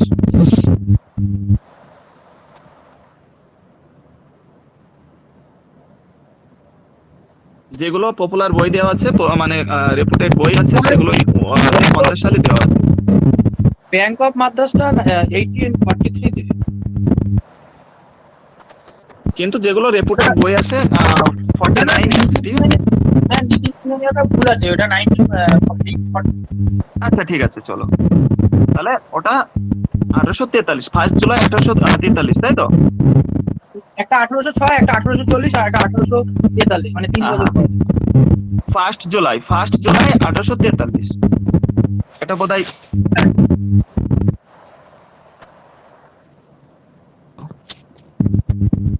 First July 1843 1 July. তাহলে এই তিন ব্যাংক মিলে 1955 সালে কি হচ্ছে? 1921 সালে এটা হচ্ছে ইম্পেরিয়াল ব্যাংক অফ ইন্ডিয়া, আর 1955 সালে গিয়ে এটা হচ্ছে স্টেট ব্যাংক অফ ইন্ডিয়া।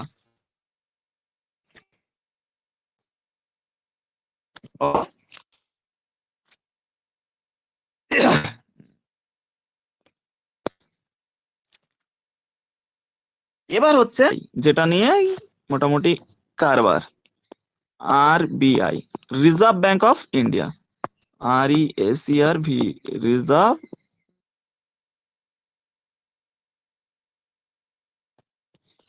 এই আরবিআই কত সালে প্রতিষ্ঠিত হয়, এস্টাবলিশড হয়, বলো তো দেখি?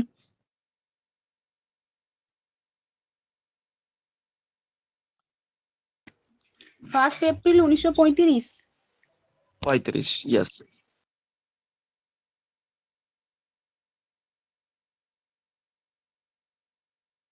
Bank of India, reserve bank of India 19, reserve bank of India act 1934।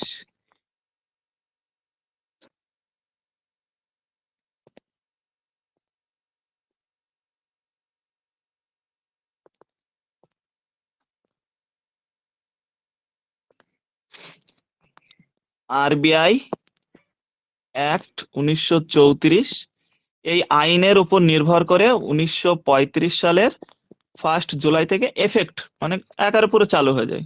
1 July থেকে কেম ইনটু এফেক্ট, ওকে, চালু হয়ে যায়। আর এই একটা কমিশনের রিপোর্টের ভিত্তিতে এই ব্যাংকটা তৈরি হয়, একটা বিখ্যাত কমিশন। এটা পরীক্ষায় আসে যে আরবিআই কোন কমিশনের রেকমেন্ডেশন নিয়ে গঠিত হয়, সেটা হচ্ছে Hilton young commission. Hilton young commission. Hilton young commission, এই কমিশনের রিপোর্টের ভিত্তিতে, অর্থাৎ এই কমিশন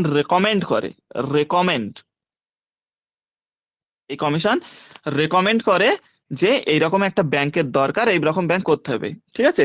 এই কমিশনটা 1922 সালে তৈরি হয়, হিল্টন ইয়াং কমিশন, এবং 1926 গিয়ে রিপোর্ট জমা করে, আর 1934 গিয়ে আইন পাস হয়, 1935 সালে গিয়ে ব্যাংক চালু হয়, ওকে? তো ইনিশিয়ালি এই ব্যাংকটার হেডকোয়ার্টার ছিল আমাদের কলকাতাতে। তো আগে জানো যে ম্যাক্সিমাম কলকাতা বেস সবকিছু ছিল। ইনিশিয়াল যেটা হেডকোয়ার্টার ছিল সেটা কলকাতার থেকে, কিন্তু বর্তমান হেডকোয়ার্টার হচ্ছে আমাদের বাণিজ্য নগরী মুম্বাইতে, ওকে? আর এই আরবিআই এর আরো মানে খুব ইন্টারেস্টিং কয়েকটা জিনিস আছে আরবিআই এর, সেটা হচ্ছে এই আরবিআই শুধু ভারতের সেন্ট্রাল ব্যাংক না, বার্মা, মানে হচ্ছে তোমার বার্মা কার নাম বলো তো?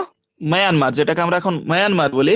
এই 1947 সাল পর্যন্ত এই বার্মার রিজার্ভ ব্যাংক হিসাবে কাজ করে, আর 1948 সাল পর্যন্ত পাকিস্তানের, আর 1959 পর্যন্ত কুয়েত বলে একটা দেশ আছে, যেটার টাকার ভ্যালু অনেকটাই বেশি আমাদের থেকে, আমরা সবাই মোটামুটি জানি।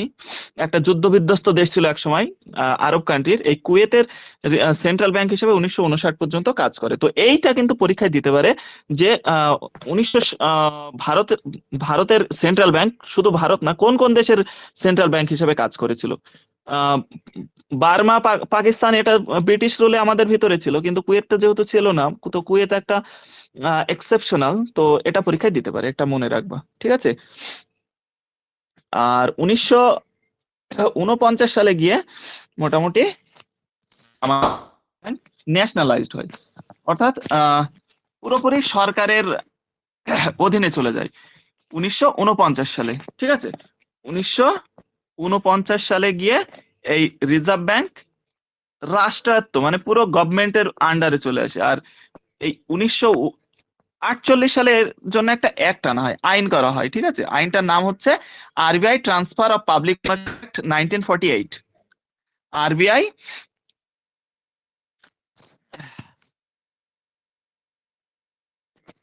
RBI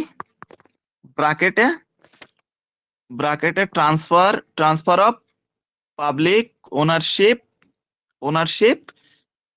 act 1948।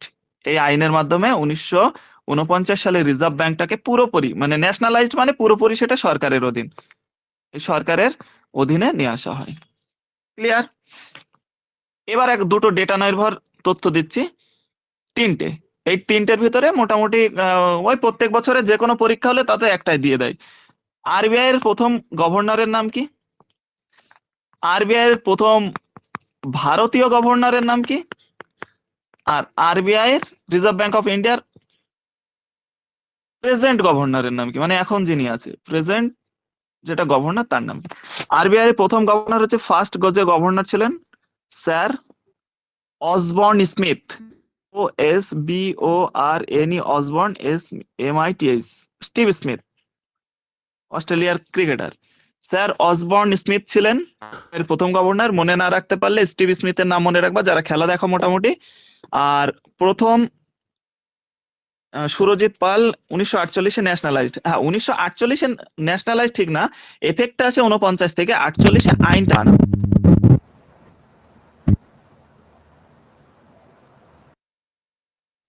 আর আরবিআই এর প্রথম ভারতীয় গভর্নরের নাম হচ্ছে সিডি দেশমুখ।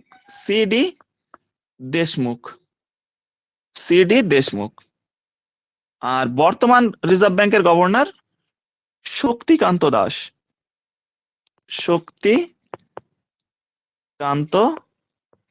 দাস। ওকে, চলো এবার একটা জিনিস তোমার বললাম, এটা আগেই তো বললাম যে রিজার্ভ ব্যাংক, আচ্ছা বলো তো, যিনি রিজার্ভ ব্যাংকের গভর্নর ছিলেন কিন্তু কোনো এক সময় ভারতের প্রধানমন্ত্রী হয়েছেন, তার নাম কি? বা কোন ভারতের প্রধানমন্ত্রী রিজার্ভ ব্যাংকের? হ্যাঁ, ডক্টর মনমোহন সিং রিজার্ভ ব্যাংকের একসময় গভর্নর ছিলেন। আচ্ছা চলো, তো এই রিজার্ভ ব্যাংকের প্রথম বললাম যে প্রথম হেডকোয়ার্টার ছিল কলকাতাতে, পরবর্তীকালে কোথায় হয়েছে? মুম্বাইতে ট্রান্সফার করা হয়েছে। 1937 সালে। 1937 সালে মুম্বাইতে ট্রান্সফার করা হয়েছে। এবার একটা তোমাদের স্লাইড দেখাবো।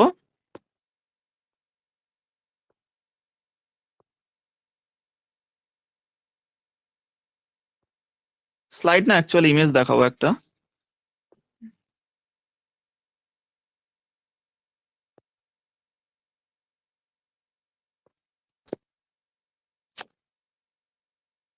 এটা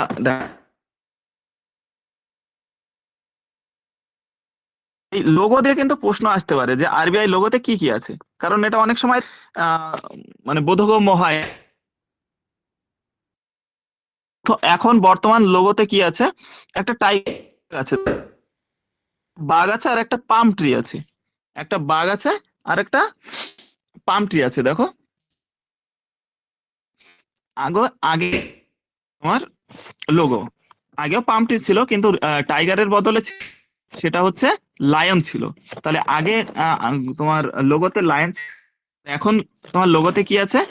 টাইগার আছে। তাহলে এখন বর্তমান আরবিআই টাইগার আর একটা পাম ট্রি, সেখানে উপরে তোমার দেবনাগরী হরফে ভারতীয় রিজার্ভ ব্যাংক আর ইংরেজিতে লেখা রিজার্ভ ব্যাংক অফ ইন্ডিয়া। এটা দেখলে তোমাদের মনে থাকবে জিনিসটা, যে তাহলে আরবিআই এর আগের লোগোটা কি ছিল? একটা লায়ন ছিল প্লাস পাম ট্রি ছিল। আর বর্তমান যেটা লোগো সেটা কি আছে? একটা টাইগার আছে আর একটা পাম ট্রি আছে। চলো,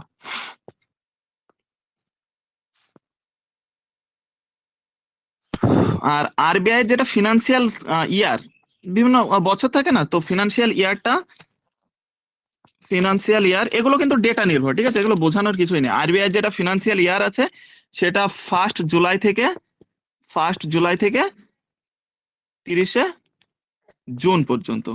জুলাই থেকে এদের একাডেমিক ইয়ার শুরু হয়, বা যেটা ফিনান্সিয়াল ইয়ার, একাডেমিক ইয়ার তো নাই, একাডেমিক ইয়ার তোমার আমাদের স্কুল এডুকেশনের আন্ডারে, এটা ফিনান্সিয়াল মানে আর্থিক বছর। আর্থিক বছরটা শুরু হয় 1 জুলাই থেকে আর শেষ হয় হচ্ছে 30শে জুন গিয়ে, এই ফিনান্সিয়াল ইয়ারটা। চলো, আর আরবিআই যেটা এবার কিছু বেসিক জিনিস সেটা হচ্ছে আরবিআই এর যে ডিসিশন গুলো, রিজার্ভ ব্যাংকের যে ডিসিশন গুলো কারা নেয় জানো? 21 জন এদের বোর্ড অফ ডিরেক্টর আছে, 21 জন টোটাল 21 জন বোর্ড অফ ডিরেক্টর আছে। স্যার বলছিলাম ফিনান্সিয়াল ইয়ার 31শে মার্চ আর 1 এপ্রিল না? না না, আরবিআই এর ওটা হচ্ছে মানে গভর্নমেন্টের, আমাদের গভর্নমেন্টের ওটা মার্চ থেকে এপ্রিল পর্যন্ত, কিন্তু স্টেট তোমার রিজার্ভ ব্যাংক অফ ইন্ডিয়া এর ফিনান্সিয়াল ইয়ার হচ্ছে 1 জুলাই থেকে 13 জুন পর্যন্ত। এর পিছনে একটা কারণ আছে, কারণ তোমার রিজার্ভ ব্যাংক কিন্তু চালু হয়েছিল 1 জুলাই থেকে, 1935-এ 1 জুলাই থেকে কেম ইনটু এফেক্ট, সেই থেকেই মানে চেঞ্জ হয়নি, সেই থেকেই চলে যাচ্ছে, ওটাই ফিনান্সিয়াল ইয়ার হিসেবে মানে চালু আছে, আর চেঞ্জ হয়নি। আর যেটা বলছিলাম সেটা হচ্ছে রিজার্ভ ব্যাংক অফ ইন্ডিয়ার 21 জন বোর্ড অফ ডিরেক্টর আছে যারা ডিসিশন গুলো নেন। সেই 21 জন কারা কারা? না, আমরা জানি একজন গভর্নর থাকে তো একজন রিজার্ভ ব্যাংক অফ ইন্ডিয়ার, তাহলে গভর্নর হলো একটা, are not less than 4, not more than 4, মানে 4 জন ডেপুটি গভর্নর, 4 জনের বেশি না, এখন 3 জন আছে বোধহয়, মানে কিন্তু 4 জনের বেশি থাকবে না, তাহলে 4 জন হচ্ছে একটা গভর্নর, আর 4 জন হচ্ছে ডেপুটি গভর্নর, তাহলে 5 জন হলো। এগুলো হচ্ছে অফিসিয়াল ডিরেক্টর, মানে এগুলো সরাসরি অফিসিয়াল সরকারি। আর নন অফিসিয়াল আরো কয়েকজন আছে, নন অফিসিয়াল যেগুলো ডিরেক্টর আছে সেটা হচ্ছে বিভিন্ন মানে ক্ষেত্র থেকে গভর্নমেন্ট 10 জন তোমার ডিরেক্টর নমিনেট করে, গভর্নমেন্ট অফ ইন্ডিয়া বিভিন্ন ক্ষেত্র থেকে 10 জন, তাহলে হলো এই 5 আর 10 15, আর 4টে লোকাল বডি আছে, 4টে। কলকাতা কোথায় এক্সাক্ট এখন মনে নেই আমার, কলকাতা, দিল্লি, মুম্বাই আর বোধহয় মাদ্রাজ বা চেন্নাই ওই রকম আছে বোধহয়। এই 4টে লোকাল বডিজ থেকে 4 জন তোমার ডিরেক্টর থাকে, আর সরকার 2 জনকে নমিনেট করে, তাহলে 5 আর 10 15 19 আর 2 21, এই 21 জন বোর্ড অফ ডিরেক্টররা মিলে এই ডিসিশন গুলো নেন। ওকে, আচ্ছা 4 জনই আছে, একজন অ্যাড হয়েছে, আচ্ছা রিসেন্ট ডেটাটা আমি জানি না, ঠিক আছে, 3 জন ছিল আগে জানতাম। ওকে চলো,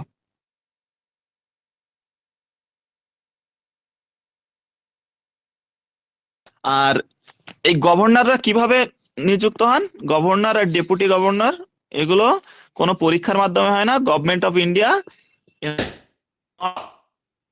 যাদের ভালো লাগে, যাদের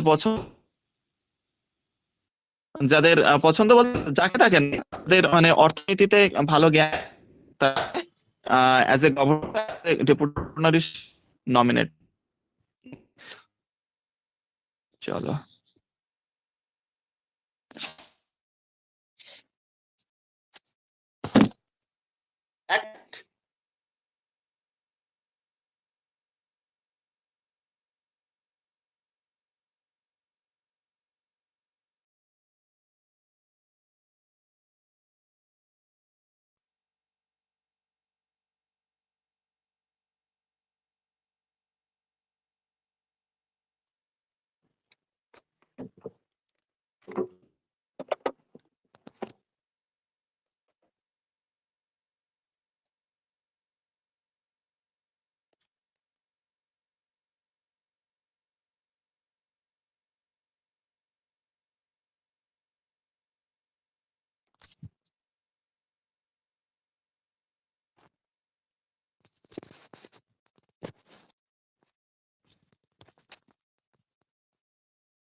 আচ্ছা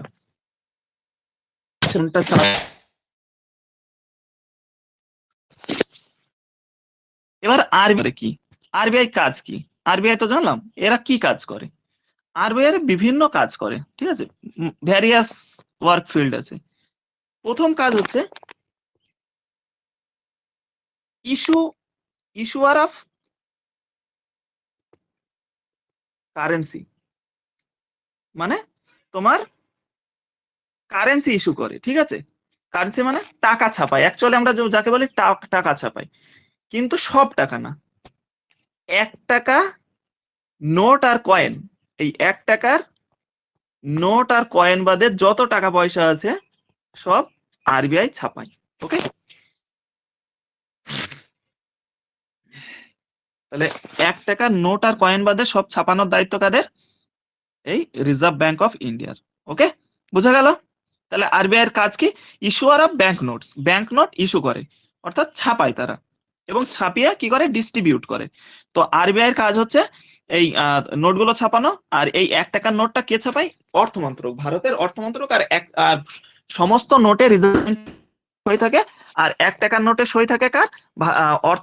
যে অর্থ সচিব আছে ভারতের, অর্থ মন্ত্রকের যিনি সচিব অর্থাৎ আমলা, তার সই থাকে হচ্ছে 1 টাকার নোটে। এটা একটা ইম্পর্টেন্ট ডেটা যে 1 টাকার নোটে কার সই থাকে, এটা পরীক্ষায় দেয়। 1 টাকার নোটে সই থাকে অর্থ সচিবের। ওকে, আর আরবিআই তোমার অর্থ মন্ত্রক এই টাকা ছাপালেও এর ডিস্ট্রিবিউশনটা কিন্তু আরবিআই করে। বোঝা গেল? চলো, এটা হলো প্রথম কাজ। দ্বিতীয় কাজ হচ্ছে banker of government. Banker of government, গভর্নমেন্টের ব্যাংকার জিনিসটা কি? গভর্নমেন্টের ব্যাংকার জিনিসটা কি? গভর্নমেন্ট বলতে এখানে স্টেট অ্যান্ড সেন্ট্রাল, দুই ধরনের গভর্নমেন্টকেই বোঝানো হয়েছে, state government as well as central government. তাহলে এই ব্যাংকার অফ দ্য গভর্নমেন্ট বলতে বোঝানো হয়েছে যে অনেক সময় দেখা যায় না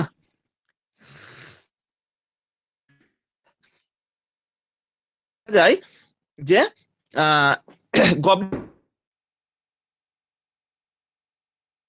ততটা পরিচিত না, কিন্তু গভর্নমেন্ট সিকিউরিটি থেকে, সিকিউরিটি মানে এগুলো বিক্রি করে টাকা পয়সা আসে, ঠিক আছে? তো সেই গভর্নমেন্ট স্টেটের হোক বা সেন্ট্রাল গভর্নমেন্টের হোক, সেই গভর্নমেন্ট সিকিউরিটি গুলো বেচা কেনার দায়িত্ব তোমার রিজার্ভ ব্যাংক, ওরা এই এই জিনিসগুলো দেখিয়ে দেয়। অর্থাৎ তোমার অর্থনৈতিক ক্ষেত্রে বিভিন্ন পরামর্শ দান থেকে শুরু করে বিভিন্ন ধরনের ইকোনমিক্যাল ফাংশন গুলো বিষয়ে তারা এই আরবিআই কে পরামর্শ দিয়ে থাকে। সেই জন্য ব্যাংকার অফ দ্য গভর্নমেন্ট বলা হয়, RBI K banker of the government বলা হয়, কারণ তারা গভর্নমেন্টের ব্যাংকার হিসাবে কাজ করে। এটা গেল, বোঝা গেল? থিওরিটা একটু অন্যরকম, কিন্তু গভর্নমেন্টের যে সিকিউরিটি আছে, গভর্নমেন্ট সিকিউরিটি যে বন্ড গুলো, সেগুলো বেচা কেনার দায়িত্ব থাকে আরবিআই, প্লাস গভর্নমেন্টের বিভিন্ন ইকোনমিক যে অ্যাক্টিভিটিসে পরামর্শ দান দিয়ে থাকে আরবিআই।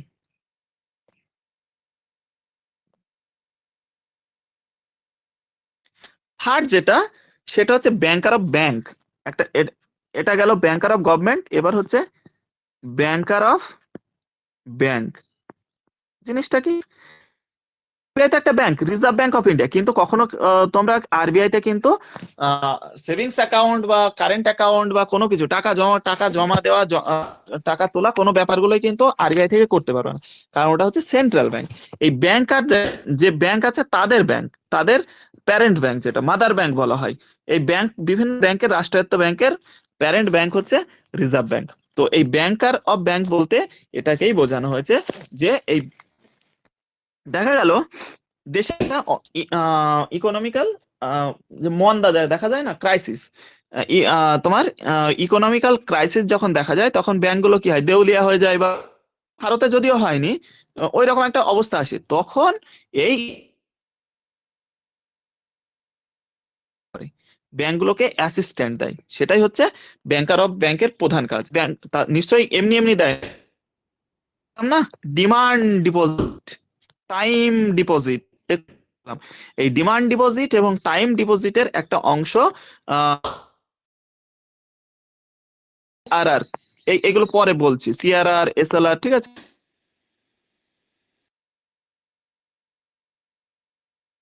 পার্সেন্ট আর এসএলআর 18%, মানে টোটাল সম্পত্তির তাদের কাছে টাকা পয়সা আছে, জমা নিয়েছে জনগণের কাছ থেকে, তার এই এই এই পার্সেন্টেজটা আরবিআই এর কাছে জমা রাখতে হয়। আরবিআই জমা রাখে, তখন আরবিআই এই জমার কে হেল্প করে বা অ্যাসিস্ট্যান্ট দেয়, কখন? ক্রাইসিসের সময়।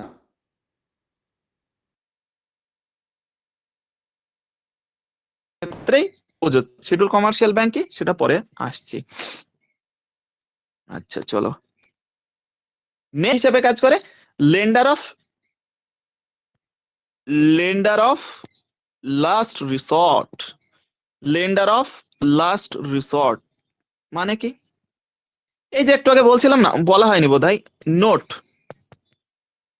বা কয়েন 1 টাকা থেকে শুরু করে 2000 টাকা পর্যন্ত নোট বা কয়েন আছে। খুব বেশি চলে না মার্কেটে, গভর্নমেন্ট থেকেই বোধহয় ওটা গায়ে 50 পয়সা থেকেই ধরি। টাকা বা কয়েন নিতে যদি এই এই দেশের কেউ অস্বীকার করে, কোনো ব্যবসায়ী কোনো ব্যক্তি যদি অস্বীকার করে, তাহলে সেটা আইনত দণ্ডনীয় অপরাধ না।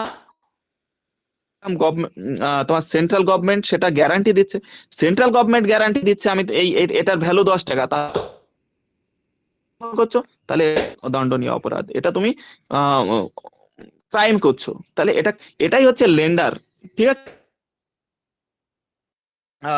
লেন্ডার অফ লাস্ট রিসোর্ট লাগবে, ঠিক আছে। তো এই লেন্ডার অফ লাস্ট রিসোর্ট এই ব্যাপারটা হচ্ছে এইরকম যে তোমার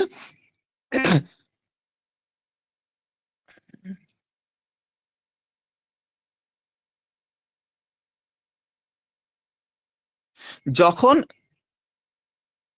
যখন ফিনান্সিয়াল ক্রাইসিস, ওই ফিনান্সিয়াল ক্রাইসিসের ব্যাপারটা, যখন ফিনান্সিয়াল ক্রাইসিস আসবে তখন আরবিআই কি করবে? এই ব্যাংকগুলোকে টেনে তোলার দায়িত্ব নেবে। এই ব্যাংকগুলো তখন ওই বলে না, যার কেউ নেই তার ইয়ে আছে, মানে যাই হোক, একটা তার বাবা আছে মা আছে, তো ব্যাংকদের তখন হিসেবে কাজ করবে আরবিআই, এই লেন্ডারদের লাস্ট রিসর্ট হিসেবে ক্রাইসিস সময়, মানে যখন আর কেউ থাকবে তখন টেনে তুলবে, আবার ব্যাংকগুলোকে দাঁড় করিয়ে তাদের ফান্ডিং করে দেশের অর্থনীতিকে আবার মজবুত করার দায়িত্ব হচ্ছে আরবিআই, লাস্ট রিসর্ট হিসেবে কাজ করে। তারপরে কাজ করে হচ্ছে একটা জিনিস আছে ফরেক্স। মানে কি ফরেক্স? ব্যাপারটার সাথে কেউ পরিচিত?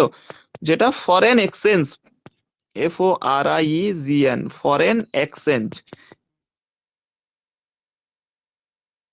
তোমরা বিদেশ থেকে বিদেশ থেকে যে টাকাগুলো আসে না, সেটাই হচ্ছে ফরেন টাকা। মানে দেখা গেল বিদেশ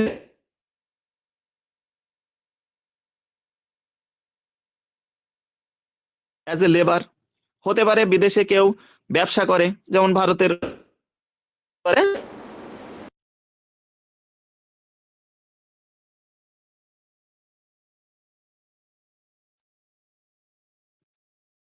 এক মিনিট,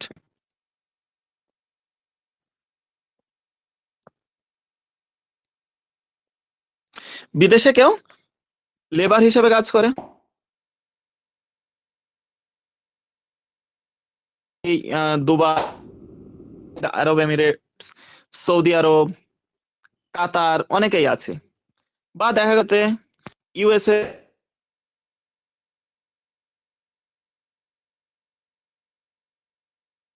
ওখান থেকে টাকা পায়, ওই যে টাকাটা হয় সেটা তো ভারতের টাকা, কিসে যাবে? সেটা US ডলার থেকে, সেই টাকাটা ভারতে আসছে, তাহলে সেই ডলারটা চেঞ্জ হয়ে কি হচ্ছে? টাকাতে তোমার রুপিজে কনভার্ট হচ্ছে। আবার ভাড়া গেল টাটা কোম্পানি, বা দেখা গেল তোমার জিন্দাল কোম্পানি, এদের বিদেশে কারখানা আছে, সেখান থেকে লভ্যাংশ ভারতে আসছে। বা দেখা গেল কোনো বিদেশি কোম্পানি ভারতে তোমার কি বলে ইনভেস্ট করছে। এই যে বিদেশে ইনভেস্ট করছে, এই বিদেশি যে টাকাগুলো ভারতে আসছে সেগুলো কনভার্ট হচ্ছে, ফরেন এক্সচেঞ্জের ব্যাপারটা কাস্টোডিয়ান হচ্ছে, এক্সচেঞ্জের টোটালটাই তোমার দেখভাল করে কাস্টোডিয়ান, মানে একেবারে দেখাশোনার সমস্ত দায়িত্ব কিন্তু ওকে।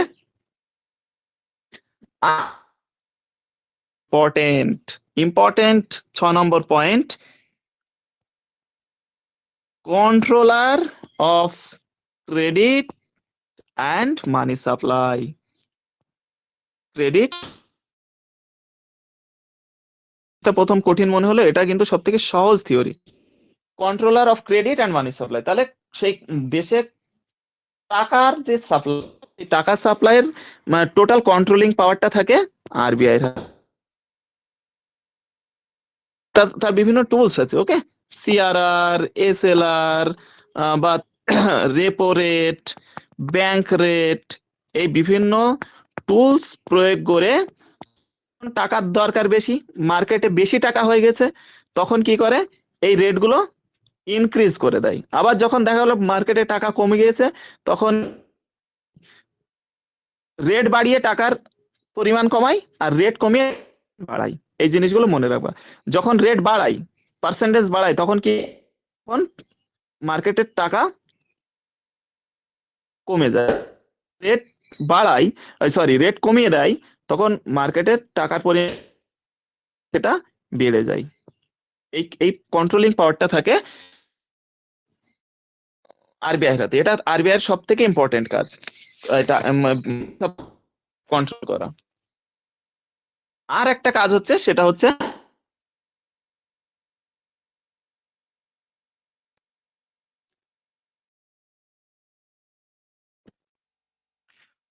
কোনো কারণে ডিসকানেক্টেড হয়ে গেছিল। যাক, আর একটা কাজ হচ্ছে, সেটা কি রেগুলেটর অফ ব্যাংক। এর কাজ কি? এই 1949 সালের একটা ব্যাংকিং রেগুলেশন অ্যাক্ট আছে, 1949 সালের banking regulation act, bank act. এই আইনের মাধ্যমে বিভিন্ন ব্যাংকের লাইসেন্স দেওয়া, লাইসেন্স ক্যান্সেল করা, নতুন ব্যাংক হবে সেই তার ব্যাংকের লাইসেন্স দেওয়া, একটা ব্যাংক কোনো অন্যায় করেছে তার লাইসেন্স করা, মানে এই ধরনের কাজগুলো করে থাকে আরবিআই। অর্থাৎ নতুন কোনো ব্যাংক হলে তার লাইসেন্সটা আরবিআই এর কাছ থেকেই নিতে হয়। ওকে, চলো।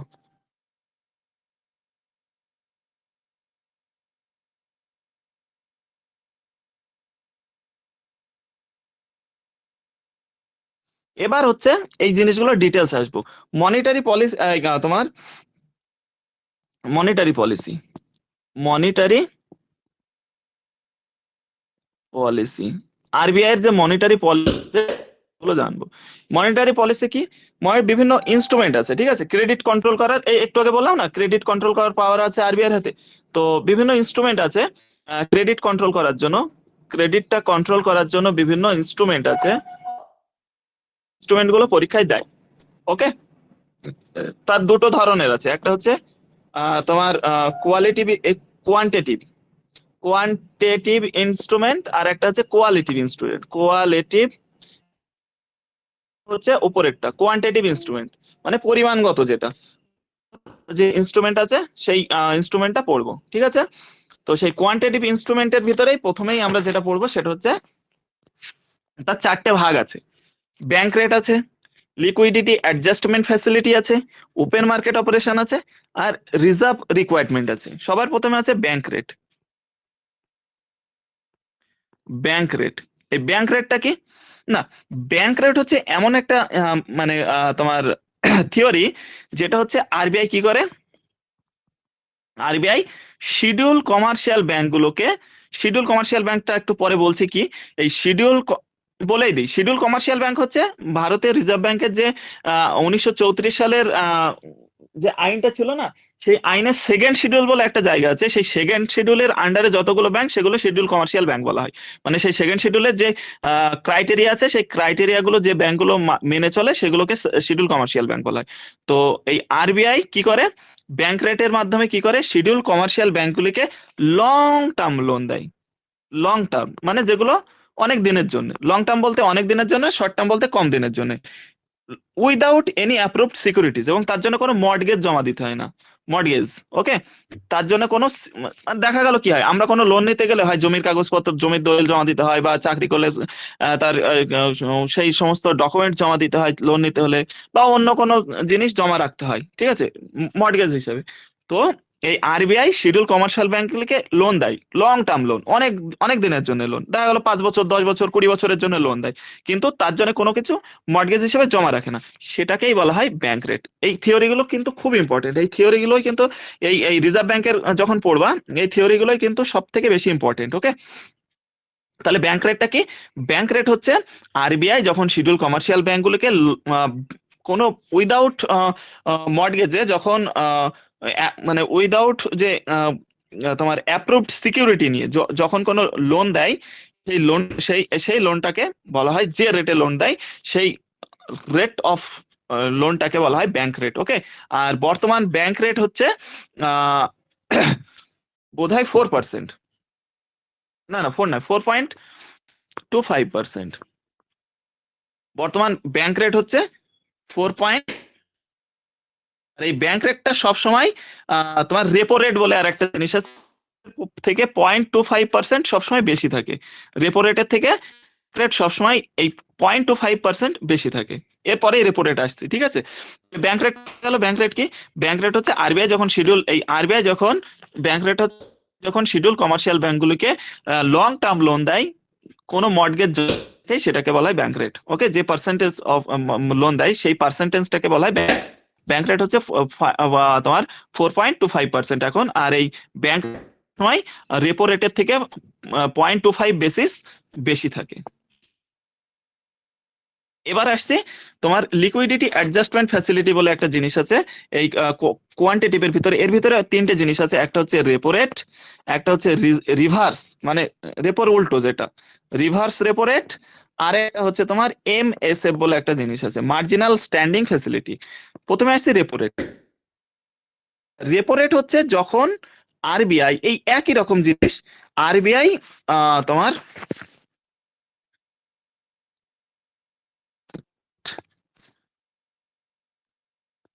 Repo rate,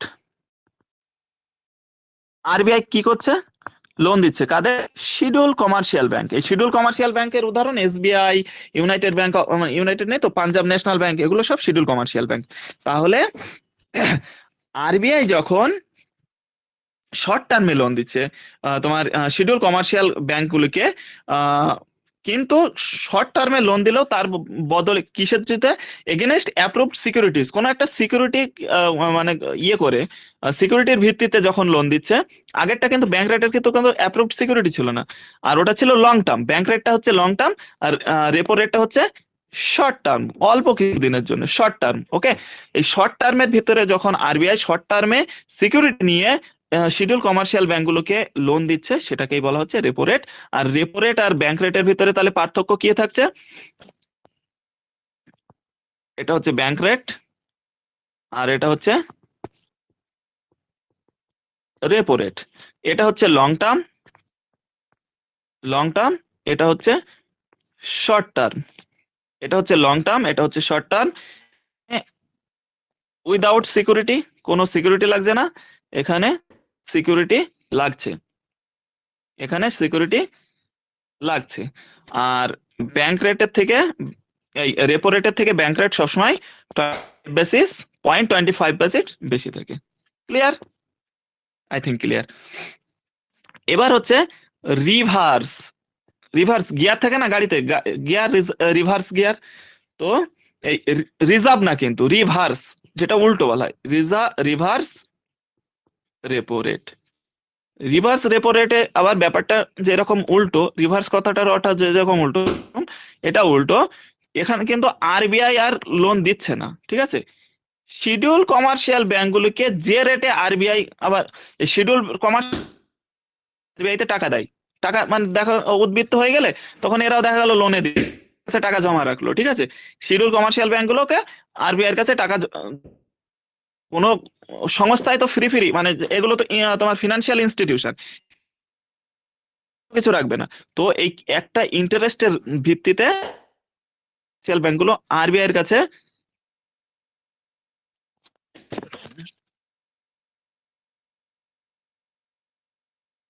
sound.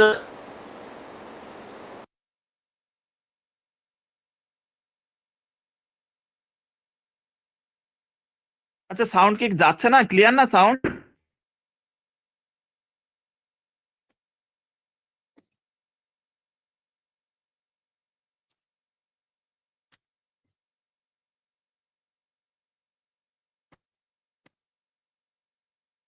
একটু চ্যাট বক্সে লেখো সাউন্ড ক্লিয়ার কিনা, একটু চ্যাট বক্সে লেখো।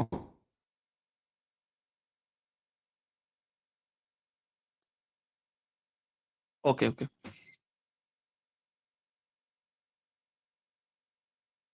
তাহলে শিডিউল কমার্শিয়াল ব্যাংকগুলো যখন আরবিআই রিভার্স রেপো রেট, তাহলে সেই রেটটা কি হবে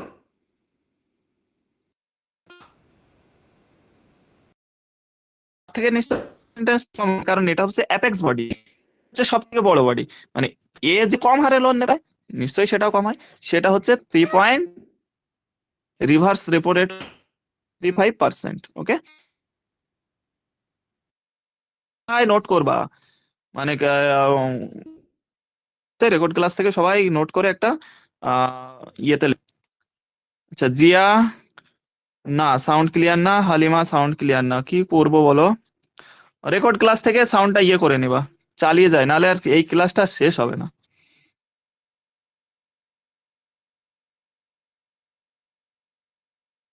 রিভার্স রেপো রেট গেল, এবার হচ্ছে MA standing facility. Marginal standing facility ছিল না, মার্জিনাল স্ট্যান্ডিং ফ্যাসিলিটিটা রিসেন্ট একটা আরবিআই তোমার ইনস্ট্রুমেন্ট, এটা 2011 সালে ইন্ট্রোডিউসড হয়েছে। মার্জিনাল স্ট্যান্ডিং ফ্যাসিলিটিটা 2011 সালে ইন্ট্রোডিউসড হয়েছে। এই কনসেপ্টটা হচ্ছে এরকম যে যে সমস্ত schedule commercial bank current account থাকতে হবে, এই শিডিউল কমার্শিয়াল ব্যাংকগুলোকে আরবিআই এর কাছে যে শিডিউল ব্যাংক কারেন্ট অ্যাকাউন্ট আছে তারাই এই মার্জিনাল স্ট্যান্ডিং ফ্যাসিলিটির সুবিধা নিতে। মার্জিনাল স্ট্যান্ডিং ফ্যাসিলিটি কি কি একটু একটু পরে বলছি, কিন্তু ব্যাংকগুলো আরবিআই এর কাছ থেকে এই ফ্যাসিলিটি নিতে পারবে যখন কিনা তাদের আরবিআই এর কাছে অ্যাকাউন্ট থাকবে। এই জিনিসটা কি, এই জিনিসটা হচ্ছে লোন। ওকে, শর্ট টার্ম লোন, এটা একেবারে শর্ট টার্ম, কি মানে একদিনের জন্য 2 দিনের জন্য এরকম, ব্যাংকের হঠাৎ দরকার, আরবিআই এর কাছ থেকে 1 দিন বা 2 দিন লোন নিল, এবার এই লোনটা কত পার্সেন্ট পাবে, net demand and time deposit, net একটু net demand and time liabilities, Laya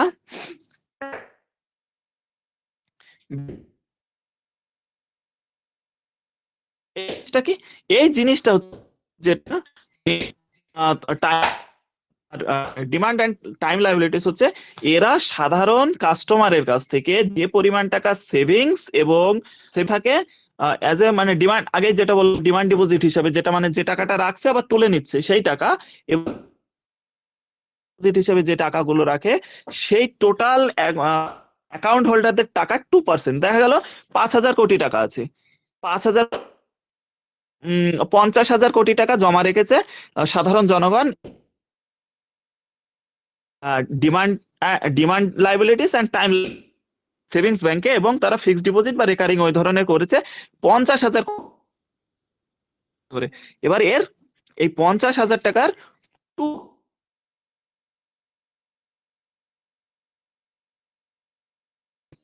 2/100, তাহলে কত কত টাকা লোক পাবে, 1,000 কোটি। 50,000 কোটি টাকা যদি 50,000 কোটি টাকা যদি তাদের টোটাল ইয়ে থাকে, 50,000 কোটি টাকা যদি তাদের net time demand and time liabilities থাকে,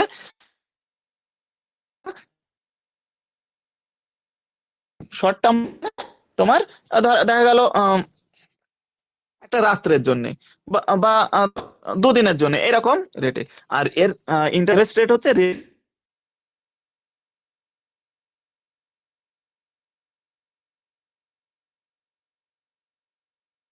একটা মানে special mechanism, reserve bank of ইন্ডিয়ার স্পেশাল মেকানিজম, রেটের হারে তারা লোন পাবে। ওকে, চলো পরেরটা, তোমার ওপেন মার্কেট অপারেশন। জিনিসটা কি ওপেন মার্কেট অপারেশন, গভর্নমেন্ট কি একটু আগে বললাম না যে গভর্নমেন্টের ব্যাংকার হিসেবে কাজ করে রিজার্ভ ব্যাংক অফ ইন্ডিয়া, তাহলে এই গভর্নমেন্টের সিকিউরিটি থাকে, ঠিক আছে, যেগুলো বন্ড বলা হয়, বন্ড, এই গভর্নমেন্ট বন্ড গুলো মার্কেটে ছাড়ে, কে ছাড়ে, দেখা গেল মার্কেটে হঠাৎ করে টাকা বেশি হয়ে গেছে, এখানে অনেকগুলো মানুষের কাছে টাকা বেশি হয়ে গেছে। কত টাকা? দেখা গেল 15,000 15,000 টাকা আছে তিনজনের কাছে, এই টাকাটা বেশি ধরা গেল সরকার বেশি। তখন সরকার কি করবে?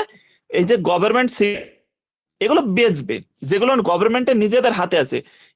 কেন কেন কারণ এইগুলো কিনলে এদের লাভ হবে। দেখা গেল এই সিকিউরিটিটা কিনে যদি সে রাখে 100 টাকায় কিনলে, সে 1 বছর পরে বিক্রি করলে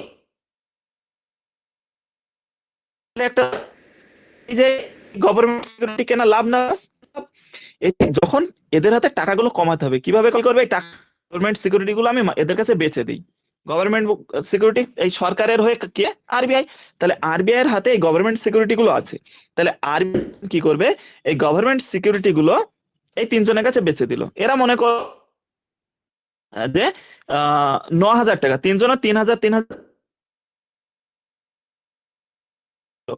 কেন কিনলো? এরা 3,000 টাকা করে কিনলে দেখা গেল 3,500 টাকা রিটার্ন পাবে, অবশ্যই লাভ হবে। তাহলে 9,000 টাকা যখন তাদের কাছে এই গভর্নমেন্ট সিকিউরিটি কিনলো, তাহলে টাকাটা চলে গেল এর হাতে, চলে গেল, পড়ে থাকে কত? 6,000। তাহলে অবভিয়াসলি মার্কেটে টাকা কমে গেল।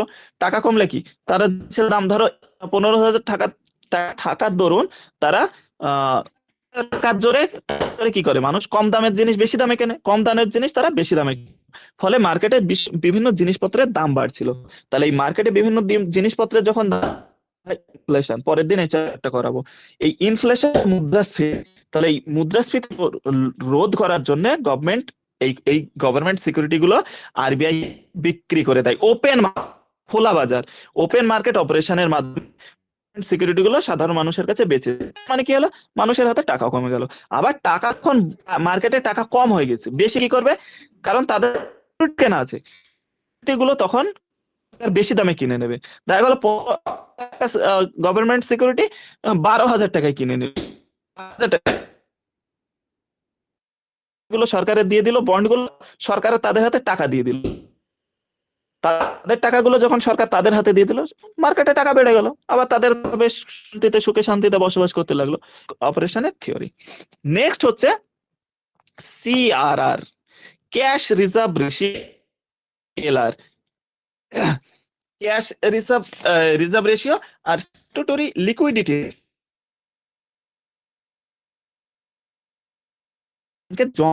ঠিক আছে, এগুলো কি? এটা হচ্ছে ক্যাশ রিজার্ভ রেশিও, সিআরআর হচ্ছে ক্যাশ রিজার্ভ। অর্থাৎ এটা হচ্ছে থিওরিটা একটু মনে না এমনি বুঝতে হবে। কি bank?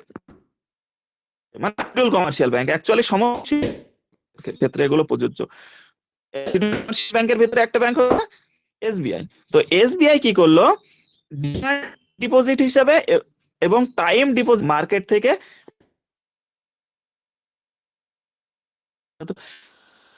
1% as a cash reserve ratio state ব্যাংকের কাছে জমা রাখতে হয়। কারণ দেখা হঠাৎ ক্রাইসিস দেখা দিল, এগুলো দেউলিয়া হয়ে যাবে, সাধারণ মানুষ টাকা পাবে না, কাছে জমা থাকে না, এই টাকা দিয়ে ড্যামেজ কন্ট্রোল করে। তাহলে সিআরআর হচ্ছে নির্দিষ্ট পরিমাণ টাইম ডিমান্ড লাইবিলিটিস, নির্দিষ্ট পরিমাণ একটা টাকা রিজার্ভ রেশিও। বর্তমানে ক্যাশ রিজার্ভ রেশিও হচ্ছে 4%, ক্যাশ রিজার্ভ রেশিও হচ্ছে 4%। আরেকটা জিনিস, এটা টোটাল হিসেবে জমা রাখতে হয়, নগদ ক্যাশ, যেরকম সাধারণ মানুষ নগদ ক্যাশে জমা রাখে, নগদ ক্যাশে জমা রাখতে হয়। আর এসএলআর হচ্ছে স্ট্যাটুটরি লিকুইডিটি রেশিও। অর্থাৎ এটাও কিন্তু সরকারের কাছে জমা রাখতে হয় ক্যাশ। এটা কিন্তু শুধু ক্যাশ নাই, ক্যাশ অথবা সোনা, সিকিউরিটি, যে বন্ড গুলো সিকিউরিটি, তিনটে ভাবেই এই টাকাগুলো রিজার্ভ ব্যাংকের কাছে জমা রাখতে হয়। কাদের রাখতে হয়? রিজার্ভ ব্যাংক অফ ইন্ডিয়ার কাছে এই তাদের লাইবিলিটিস এর একটা অংশ। তার মানে টোটাল কত আছে এখন? 18%। এটা 18% আর ওটা 4%। এসএলআর হচ্ছে 4 আর সিআরআর হচ্ছে 4%। এই ফিগার গুলো পরীক্ষায় দেয় যে বর্তমান সিআরআর কত পার্সেন্ট বা এসএলআর কত পার্সেন্ট, এগুলো কিন্তু ডেটাগুলো দেয়। ঠিক আছে, তো বর্তমানে 18%, আর সিআরআর হচ্ছে বর্তমানে এই জমা দিতে হবে। এগুলো ইকোনমিক্যাল ক্রাইসিসে, ভারতে যদি এখন আসেনি, সেই সময় এগুলো কাজে লাগে। মানে একেবারে এমার্জেন্সি ফান্ড হিসেবে এগুলো কাজে লাগে। আর এসএলআর হচ্ছে 0% মধ্যে আরবিআই বাড়ানো বা কমাতে করতে পারে, 0%ও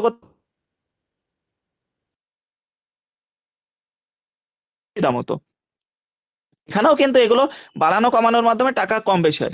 সিআরআর দেখা গেল সিআরআর 4%, তো 4% বাড়িয়ে 5% করে দেয়, তাহলে ব্যাংকের কাছে টাকা কমে গেল। ব্যাংক গুলো মনে করো 5% সুদ দিচ্ছে, এখন 5% হারে মার্কেটে টাকা ছাড়ছে। যখন তাদের হাতে ক্যাশ কমে যাবে তখন কি করবে? তারা ইন্টারেস্টটা দেখা গেল 10% করে দিল। 10% যখন করে দেবে তখন মানুষ, মার্কেট এমনি টাকা কমে যাবে। আর এই সিআরআর যদি আবার করা হয় তখন কি করবে? ব্যাংক আরো কম রেটে সুদ দেবে। দেখা যাচ্ছিল 3%, তাহলে মানুষ আরো বেশি লোন নেবে, মার্কেটে টাকা বেশি। এই সিআরআর যেরকম, এসএলআরও সেরকম। যদি যখনই সেই মার্কেটে টাকা কমে যাবে, আবার রেট গুলো বাড়ালে মার্কেটে টাকা বেশি হয়ে যাবে। তাহলে এই পর্যন্ত কারো কোনো অসুবিধা? এই পর্যন্ত কারো কোনো অসুবিধা?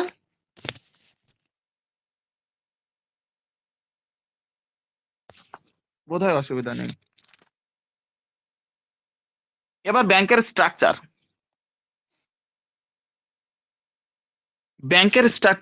ব্যাংক কত ধরনের? ব্যাংক কত ধরনের? মূলত ব্যাংক তিন ধরনের ব্যাংক আছে। একটা হচ্ছে কমার্শিয়াল ব্যাংক, একটা হচ্ছে কোঅপারেটিভ ব্যাংক, যেটা তোমাদের গ্রামে সারের ব্যাংক হিসাবে অনেকে বলে। আর একটা হচ্ছে ডেভেলপমেন্ট ব্যাংক। ওকে, কমার্শিয়াল ব্যাংকগুলো আবার অনেক ভাবে বিভক্ত। একটা শিডিউল কমার্শিয়াল ব্যাংক বলে,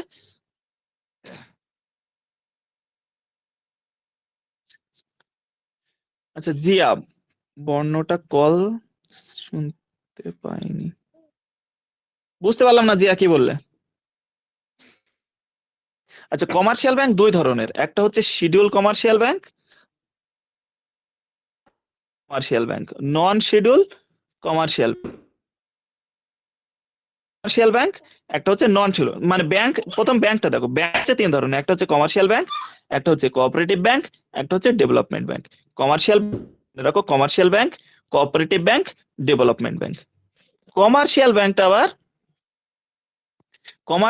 আবার দুই ভাগে বিভক্ত, একটা হচ্ছে শিডিউল কমার্শিয়াল ব্যাংক, আর একটা হচ্ছে নন শিডিউল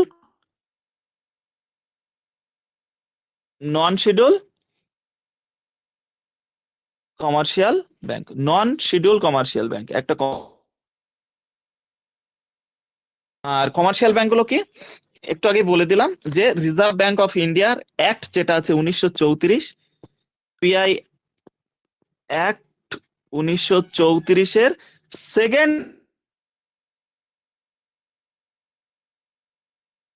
সেকেন্ড শিডিউলে যে ব্যাংকগুলো লিস্টেড, সেগুলোকে বলা হয় শিডিউল কমার্শিয়াল ব্যাংক। আচ্ছা, ভালো শুনতে পাওনি, সম্পূর্ণটাকে বলা হচ্ছে শিডিউল কমার্শিয়াল ব্যাংক। ওকে, তাহলে শিডিউল কমার্শিয়াল ব্যাংক কাকে বলছে? শিডিউল কমার্শিয়াল ব্যাংক বলছে RBI act, reserve bank of India act 1934, যার মাধ্যমে আরবিআই টা গঠিত হলো, সেই অ্যাক্টের সেকেন্ড শিডিউলে যে ব্যাংকগুলো লিস্টেড আছে সেগুলোকে বলা হচ্ছে শিডিউল কমার্শিয়াল ব্যাংক। আর যে ব্যাংকগুলো লিস্টেড নেই সেগুলোকে বলা হচ্ছে নন শিডিউল কমার্শিয়াল ব্যাংক। আচ্ছা, ইয়ে করি, আবার ওই পিডিএফটা দিই, 1 মিনিট।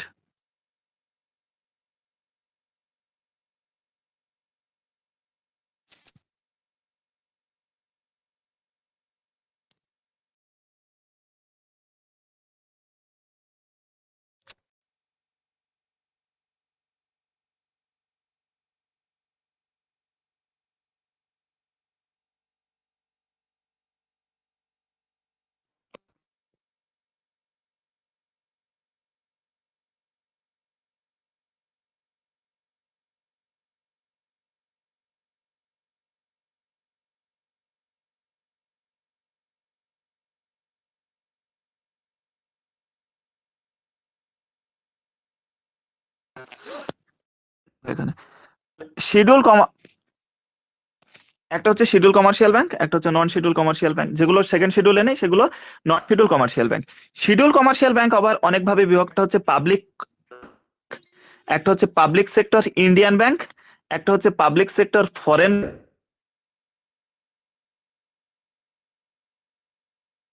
একটু ক্লিয়ারলি শুনবে, ঠিক আছে? পাবলিক সেক্টর ব্যাংকটা হচ্ছে, পাবলিক সেক্টর ব্যাংকটা কি হচ্ছে, যেগুলো সরকারি ব্যাংক বলি আমরা, মানে রাষ্ট্রায়ত্ত ব্যাংক, ন্যাশনালাইজড ব্যাংক যেগুলো, যেমন এসবিআই, এগুলো হচ্ছে পাবলিক।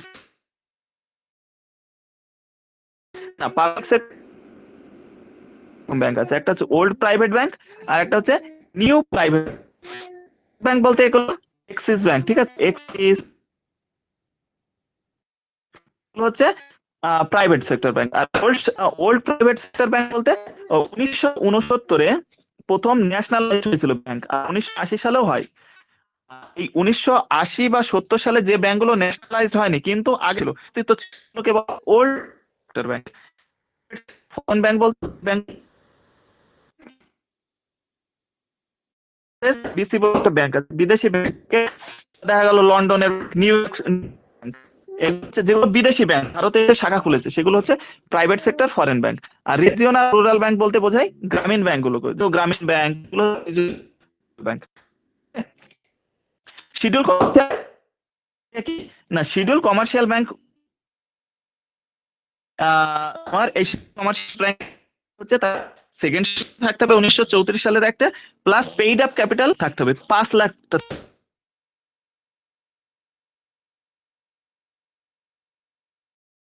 তোমার মার্কেট থেকে যে টাকাটা অ্যাকচুয়ালি শেয়ারটা টাকাটা থাকবে না। দেখা গেল একটা ব্যাংক খুলতে গিয়ে মূল 5 কোটি টাকা মূলধন আছে, মূলধন পেইড আপ। দেখা গেল এক কোম্পানি বা একটা ব্যাংক, একজন ব্যাংক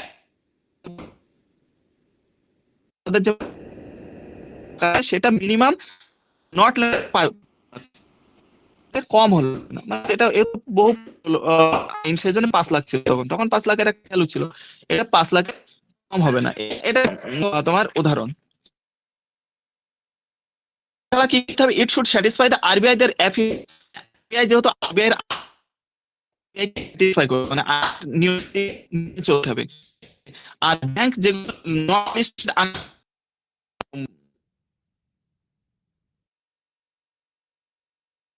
আর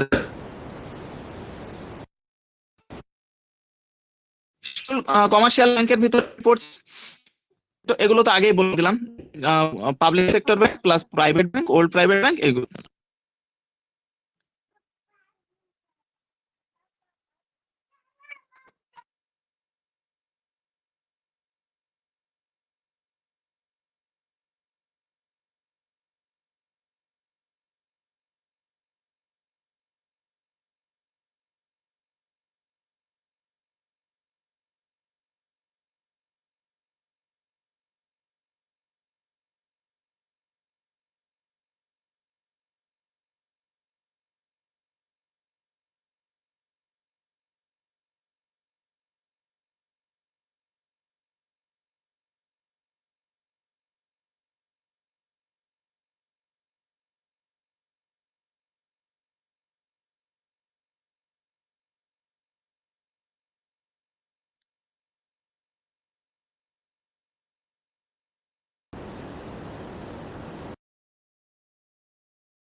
হলো 1906, তোমার 43, সেই সালে গিয়ে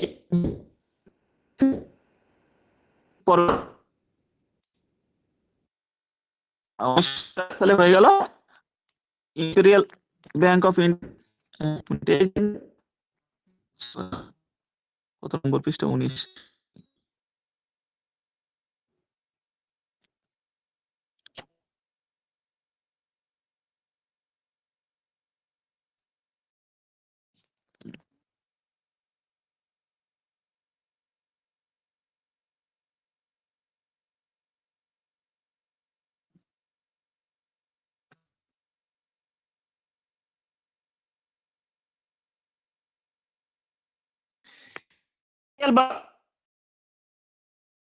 নাম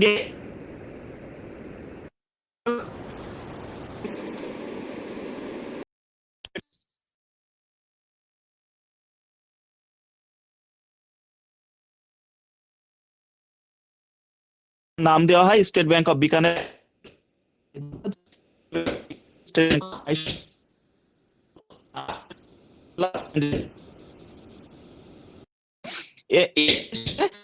ভারতীয় মহিলা ব্যাংক গঠন করে এসবিআই। ব্যাংক তোমার করে নাই, করে নাই নিজেদের মধ্যে ব্যাংকটা, মানে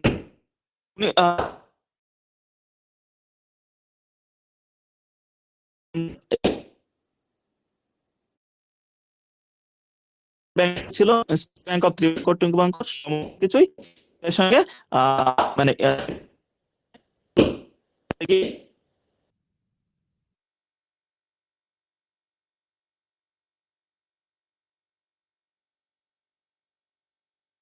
শোনা যাচ্ছে না কিছু?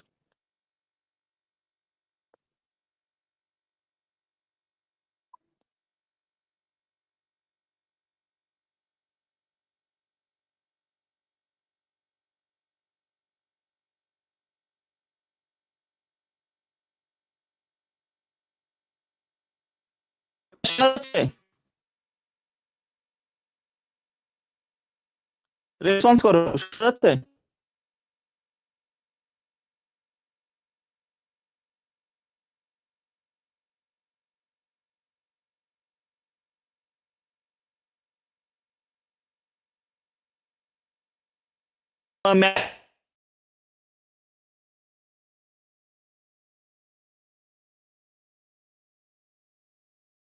এগুলো একটু দেখে নিও তোমরা, এখানেই ক্লাস শেষ করছি।